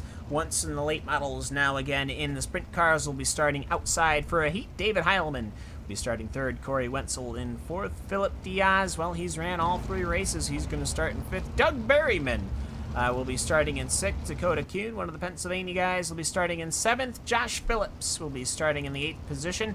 And I'm pretty sure Josh Phillips, that's the same Josh Phillips that was in the late model cars. So we'll see what he can do here. Lewis Hewitt, though, his TTL machine is turquoise and white. Will he be able to perform as Dylan Sharman did? And we will see here. It's Lewis Hewitt, Austin Silliman. These 2 rad machines hooked up, ready to rock and roll. Somebody's dancing on the inside there. That's Heilman. These guys, Randy, they get a little antsy. Yeah, it can be a little bit nerve-wracking running around in these cars under caution, because it's just so... The cars are stressful to drive under caution, I almost want to say, because they have so much stagger. They just feel weird. And it might feel odd to say, but they just feel more comfortable at speed. And because of that, you'll see these guys chomping at the bit. One of the only cars in the world where it feels better under speed than it does slow running under caution. But Pace Truck, it's about to come down on pit road, and Lewis Hewitt's going to let him loose. Yeah, there is only one thing these 410 wing sprint cars are set to do, and you're about to see them unfold. The throttle revs up, and we are green. We are in heat number 2. Austin Silliman, he lifted his front wheels. That gives Lewis Hewitt the whole shot. We are green for heat number 2 at Williams Grove Speedway. Got big wheel stand there from Austin, and he's lucky to keep that thing rolling. Very easy to throw that car to the inside when that happens with all that stagger, but he gets a big run of momentum on the top side. I think Austin's going to have an opportunity into 1 and 2. Does he work the top side of the racetrack? Lewis running a little bit more in the middle, and Austin gets another run down this back straightaway. If he can get that car down to the inside, he's going to have an opportunity. There he goes. Big slider into 3 and 4. Comes up in front of the 6th machine of Lewis Hewitt. He's got the race lead just at the line. Hewitt grabbed too much grip off the exit of 3 and 4, and now he has shot himself up the track. He's not comfortable at all. That allowed David Heilman. Heilman is now, he wants more. He wants the lead of the race. The number 3 car, he rolls to the inside. The number 2 machine of Selman, he is hanging tough on the outside. Heilman, he'll have to slide in. No, he was not able to get it. He got 1 position, but certainly not 2. Lewis Hewitt, he's got plenty of time. Let's get this thing sorted out. He's got 8 laps. We're halfway through this heat number 2. Corey Wenzel, he's looking comfortable. It's Diaz, Kuhn, Phillips, Berryman. So everyone's going to the feature, so no need to worry about that. But either way, it's Selman, Heilman, and Hewitt. And I got to say, for Heilman, I think he's all set. He wants to take it to Austin Selman. That he does. Lewis Hewitt, interesting to note, coming off turn number 4, caught that outside wall, and he lost a little bit of ground to Corey Wenzel. So look maybe for Lewis Hewitt to drop another spot, as Austin Selman still has that mirror full of David Heilman. They go into 1 and 2, 3 machine to the bottom, not a slider, but just working that low side of the racetrack, comes off down onto the back straightaway, and Heilman still lurking back there. Selman not quite gotten a breakaway just yet. Through 3 and 4 they will come. Popsicle sticks in the air, 2 to go, and Selman's opened a little bit of a gap through 3 and 4 that time. Yeah, lap time's coming in. He's about 1/10 quicker. So Austin Selman, for whatever he didn't have over Jacob in the late models, he has here in the sprint cars, which shouldn't be a surprise. That's your reigning champion of the World of Outlaws Craftsman Sprint Car Series here on iRacing as far as that's concerned. He will take the white flag. Heilman, he'll continue to run the inside line. Cars, I think, are just going to run their lines. They're pretty spaced out right now, so it might as well be comfortable. Might as well get yourself set and ready to go for the feature race, because Selman, he is going to be coming off a corner number 4. He'll there at Williams Grove Speedway. Good lap times for Austin Selman. He will take the checkered for heat number 2. Heilman, great maneuver. And for Lewis Hewitt, well, he started first. He finished 3rd. He is not going to be happy about that. Everyone else basically finished where they started. And now, well, Randy, we've got some good times a-coming, because we have got a 17 sprint car feature here on an extraordinarily small Williams Grove. Well, it's not small in length, but it feels a lot tighter than its size. If you looked at the number, it would be like, oh, that's a pretty big racetrack. When you get out there and run, this place feels really, really tight. But Lewis Hewitt, you're absolutely right. He was the biggest mover in that heat race, and he, unfortunately for him, moved the wrong way. But 17 cars, 410 wing sprints, quick cars. very, very fast around this place. The heat races have been amazing, both of them. This is the best running that we've had thus far this season for these 410 wing sprint cars. I think they may have heard what we said about them at the top of the show cam, or going into the super late model race. I think they want to show those guys up this time out. And you've jinxed it. So we can anticipate then, let's see, we've got 17 cars running, divide by 2, and a couple of more, about an 18-car pileup going into 1 now, courtesy of Mr. Randy Chenowth. But either way, let's take a look at the starting grid as the cars are rolling away here for 2 pace laps around this Williams Grove circuit. We've got Dylan Sharman, it's Austin Semmelman, your front row, Bob King, David Heilman, Alex Bergeron, Lewis Hewitt, Dylan Semmelman, Corey Wetzel, Joe Quinn, Philip Diaz, Joe Letteriello, Dakota Kuhn, Trent Gosley, Josh Phillips, Todd Brandt, Doug Berryman, Ryan Mayer, and I gotta say, Randy, very, very quickly, probably this is the hardest track to start at going into 1. It is a 1-lane track unless you're fighting for position. And at this, when the green flag drops, obviously no holds bar, I think this is probably the most difficult place to get a start. Yeah, we've seen a couple big pileups here. The only other track that I think is equally as difficult, if not more so, is going to be Volusia. Volusia is a very, just the way that the track is geometrically coming off turn 4, Volusia is very, very difficult. I've tapped the inside wall at Volusia and doing my own racing. We saw that a couple seasons back. A couple big mistakes happened there, but you're absolutely right. Williams Grove, when it's like this, you want to be around the bottom, but it's interesting to note, it's a little slicked off going into 1 and 2. It's not that slick going into 3 and 4 down low, so that bottom groove cam may not be that strong. It's possible the likes of Selman and Heileman up on that top row, they might be in the catbird seat on this one. Sharman might need to try to get up top quick. Will Sharman put his elbows out and force the car up top, or will he hesitate? Let's see what the Mississippi countdown is. The iRacing official pace truck pulls off. It's 1 Mississippi, 2 Mississippi, 3 Mississippi, off and away he goes, and he tries to push Sullivan out to the top. Sullivan beats him to the line. We are green here for the feature race at Williams Grove. Speedway, the Nerf bar gets shoved to the number 2 car, and Bob King, he never the opportunist, he'll take the lead. Bob made a fantastic move to get himself up into this position, and he runs the top side. 3 machine, though, of David Heileman. He wants to take that race lead. 4 different leaders. It's a 7 machine. He's around. Big incident. No. Sharman's involved. 5 is in this one. Half the field almost taken out in this one.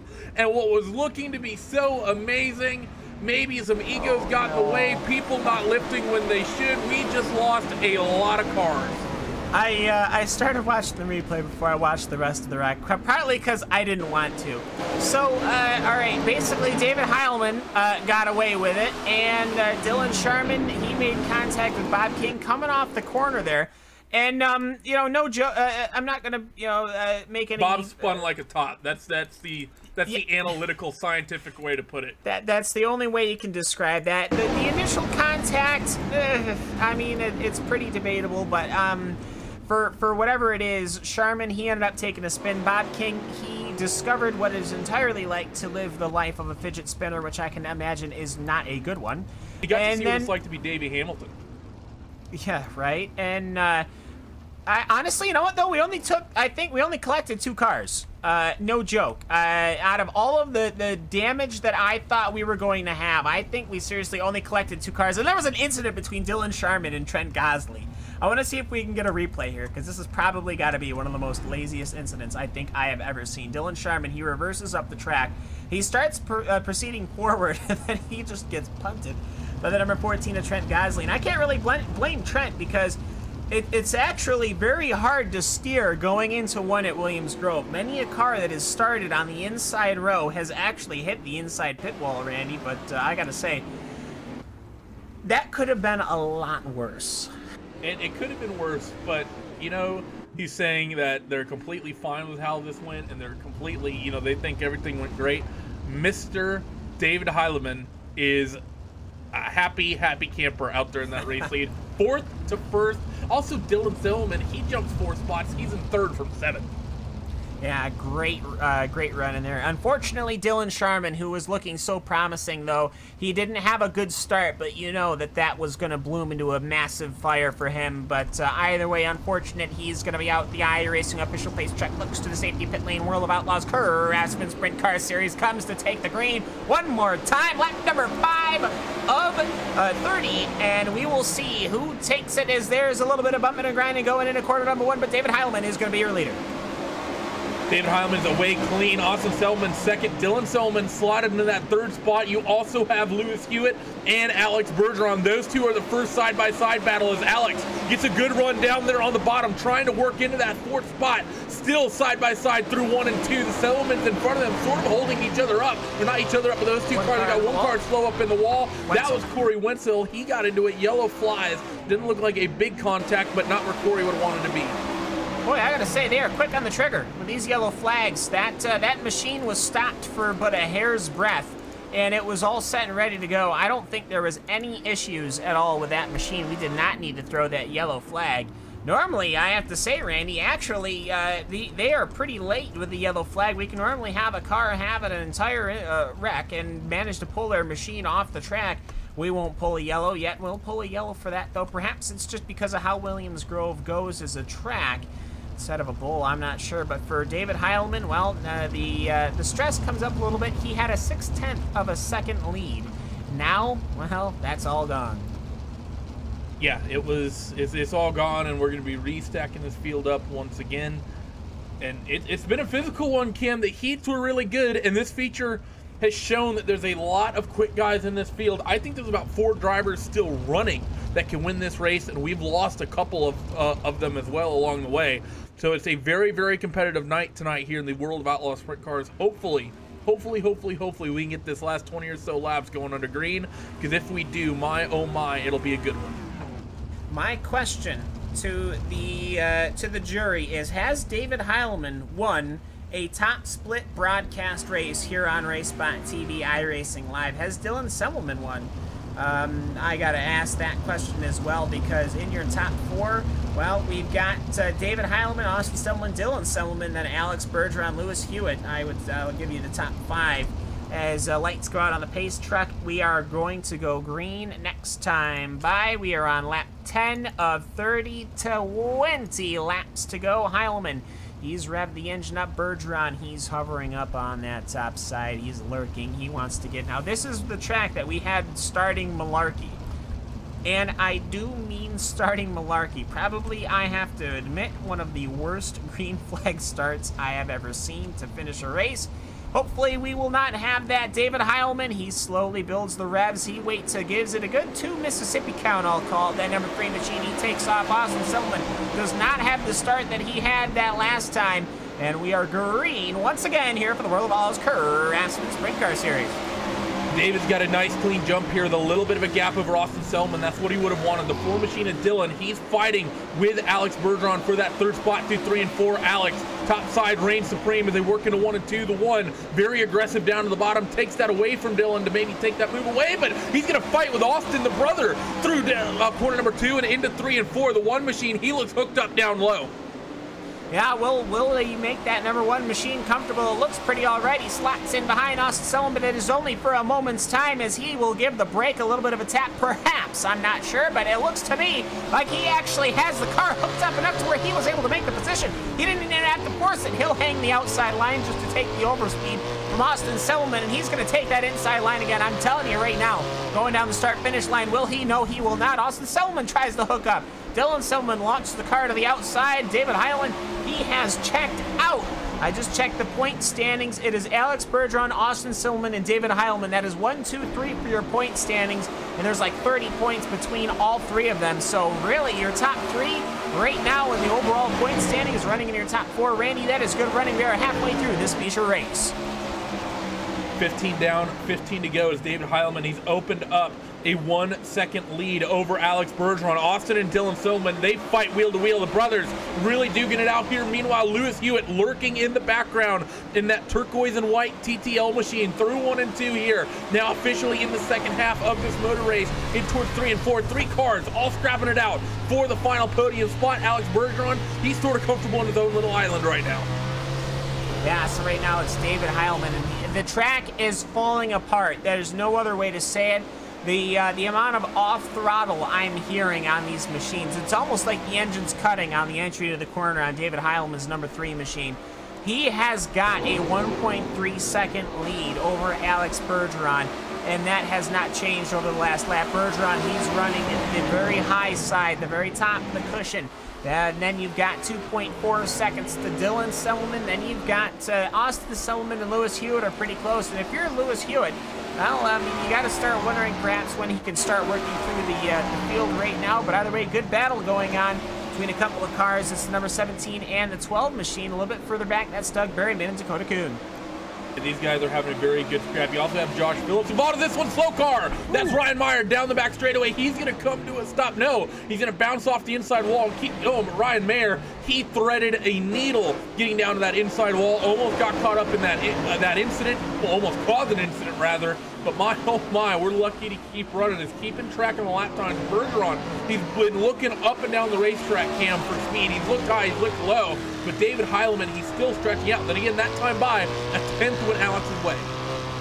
Yeah, and I don't think a 10th is going to help him here. It's 1.4 seconds with 10 laps to go. That, I don't think, is enough lap time for really affect the race here.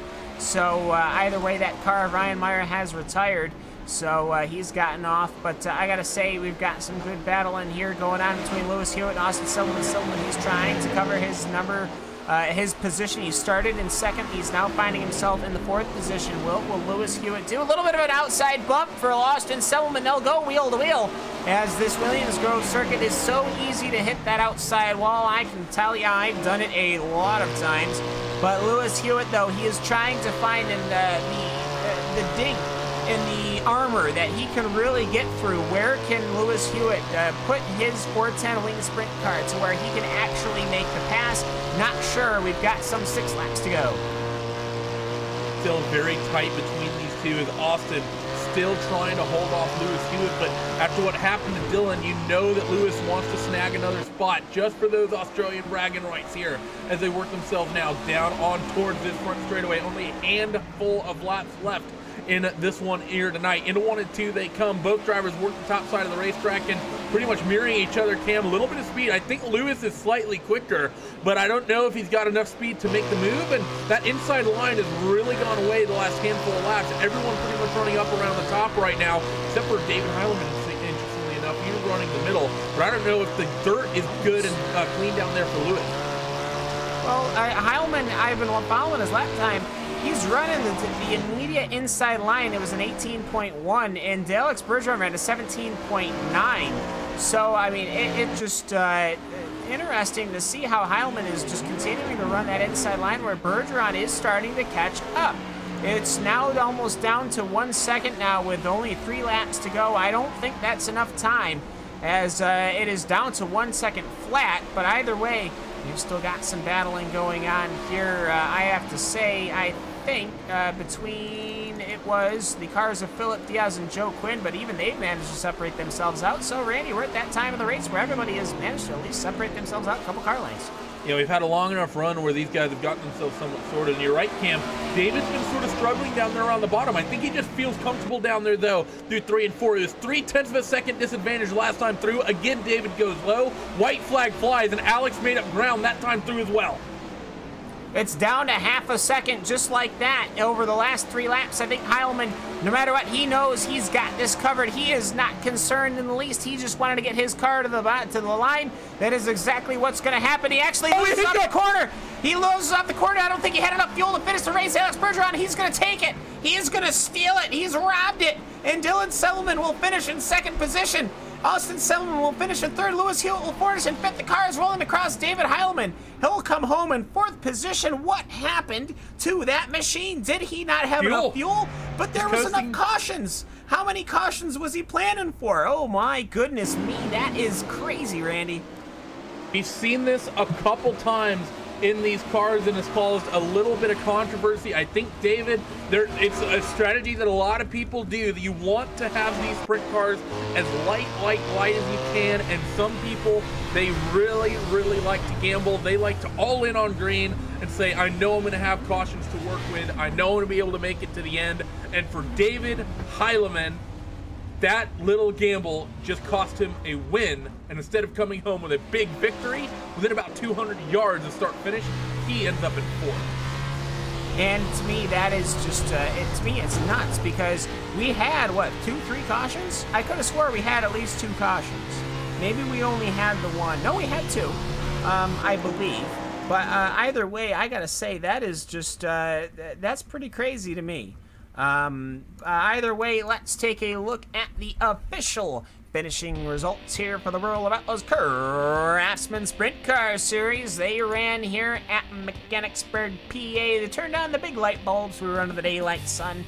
It was Alex Bergeron, of all things, Bergeron pulling it out of the hat in the very last moment on the very last corner, as he will take it over with 8/10 over Dylan Selman. Austin Selman will finish in the 3rd position. David Heilemann in 4th. Lewis Hewitt will finish in the 5th position. It's Philip Diaz, Joe Quinn, Josh Phillips, Doug Berryman, Corey Wenzel, Dakota Kuhn, Ryan Mayer, Joe Letterello, Dylan Sharman, Bob King, Trent Gosley, and Todd Brandt. And I'm chuckling because, Randy, I don't think we've ever seen that happen.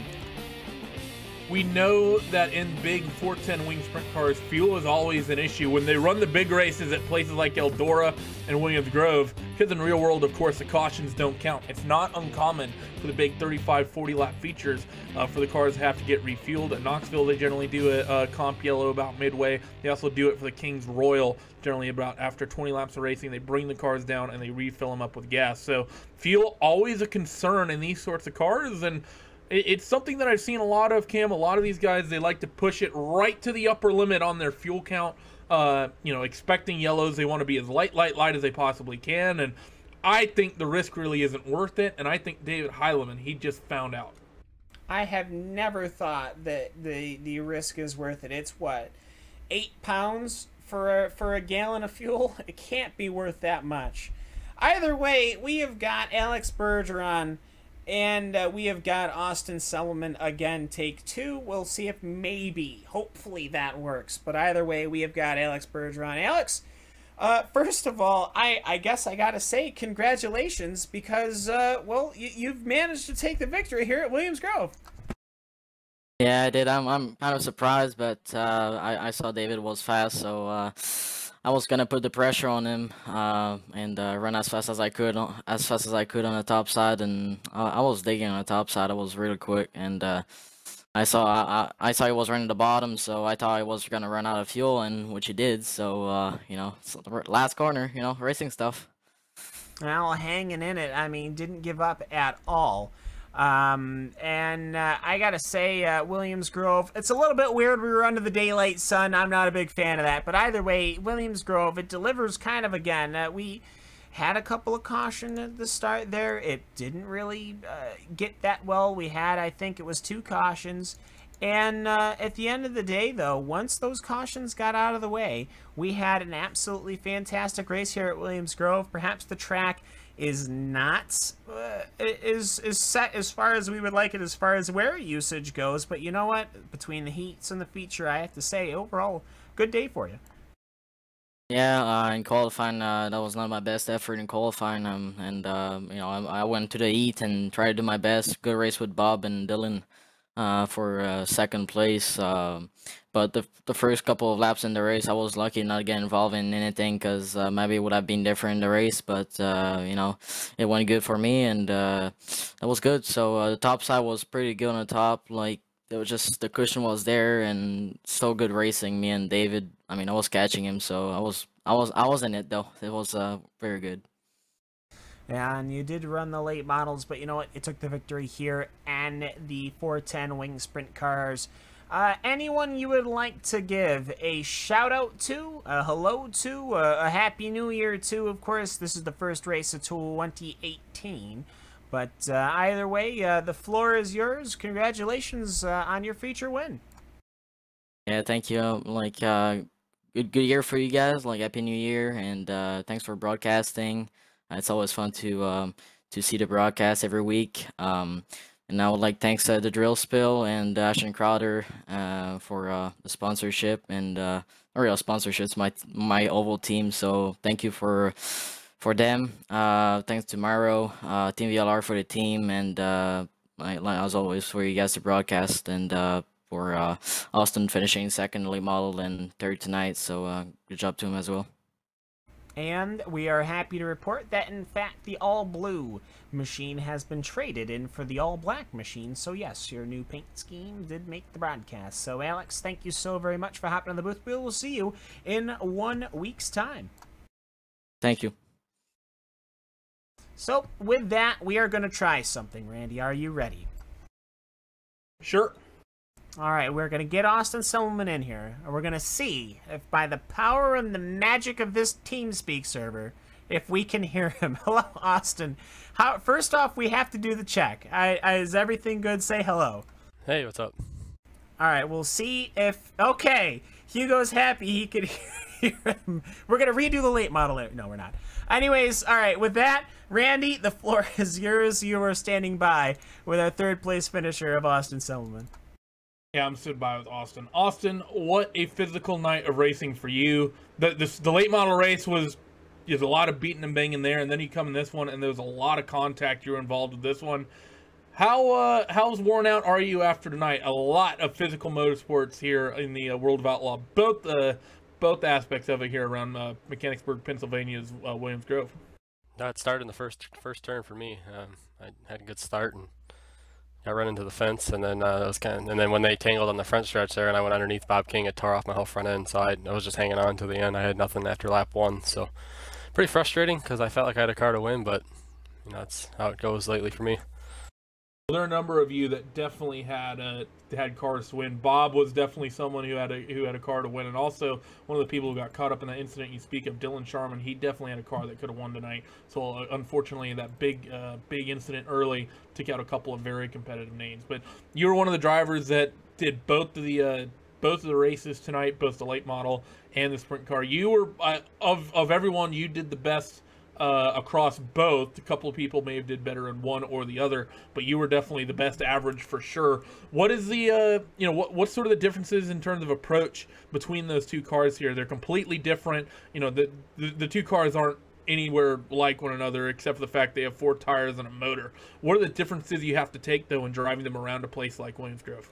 Yeah, I think they're the most different here, honestly. The late models never run up by the fence like that, really. So you have to really stop coming on the corner in the late models basically, and here in the sprint cars you're on the throttle a bit more but on the edge more. So really different, and both fun if you race around the right people, but yeah, both fun.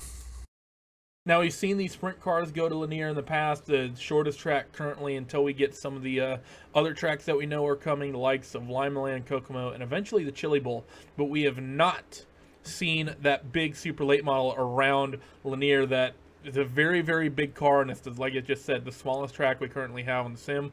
What kind of crowded racing can we expect next week? Yeah, if you thought you saw physical racing tonight, you just wait for next week. And it's tight quarters, and everybody will be running each other over probably, and we'll go race. Well, thanks for joining us, Austin. Congratulations on running strong both in both the late models and the sprints tonight. We didn't get a chance to congratulate for that a little bit earlier on. But before we let you go, Austin, any shout-outs, and who would you like to thank after another successful Friday Night Dirt Night? For sure. Dirt Division, Matt Hill for painting my sprint car there, and Team VLR, and you guys for putting this on for sure. So it's definitely a fun night. That was Austin Selman. Cam, back over to you. A fun night that for some reason ends in the day. Either way, late models are going to Lanier, which is definitely going to be interesting, and the sprint cars to Volusia, where hopefully, Randy, we can avoid the ghost of Volusia's past, if you know what I mean, because I think I have to say it's the only place I've seen where half the field has picked up a black flag at the starting grid. But either way, Randy, any last comments that we've had on the entirety of Dirt Night? It's been good running, I have to say. Another fine chapter in this this new iRacing expedition, and I have to say, been pretty happy to have it. Yeah, I think for this 2018 season 1 season, it technically started in 2017, but this was the best overall night of racing we had. Very, very good race in the Rallycross cars. The late model race, not quite living up to what we've seen in the past few weeks, but it was still very good, and this was one of the better sprint car races that we've seen thus far. The feature was a little anticlimactic, but both of the heat races were phenomenal, and even then, the feature event did not really let down, I would say. Drama up and down from drop of the green to checker. David, I feel so bad to see that happen, but it does, I still get frustrated when I see people do that. We didn't mention this. He only finished 4th by 0.03 of a second, so he coasted to just barely getting into that 4th spot. So almost lost out on that and just basically tallied up the top 5. So very, very entertaining night, though, thus far. Yeah, and of course you can follow along with the hashtag Dirt Night on the old place that uses hashtags, and of course we're all over the Facebook, and of course got to give a shout out to the actual Red Bull Global Rallycross Series in real life. They have been putting in a pretty strong Herculean effort with us, and we are very appreciative of that indeed. They do all sorts of fun things where they do weekly liveries, which we haven't seen our RaceSpot TV one, which makes me sad, but I also know that ours was made like the first night, so but either way, let's give our congratulations to Mitchell DeYoung, congratulations to Jacob in the late models, congratulations to Alex in our sprint cars, and Hugo. I think it's about time we hit that music up. Okay, we're going with a different set of music. You can, of course, follow along RaceSpot TV, iRacingLive. We're pretty much on almost all week. Either way, we hope you have a great evening. And hey, next weekend, we are going to be doing the Roar before the 24, the Mustang, the Kia, and the MX-5. You want to have some fun. Oh, that is going to be a show for the ages, but we hope you follow along. And of course, that will be preceded on Friday night by our next hashtag Dirt Night. So thank you so very much for myself, Cameron Walsh, Randy Chenowth, Hugo Louie. We hope you have an excellent night. We will see you all in 1 week's time. Same bat place, same bat channel. So long.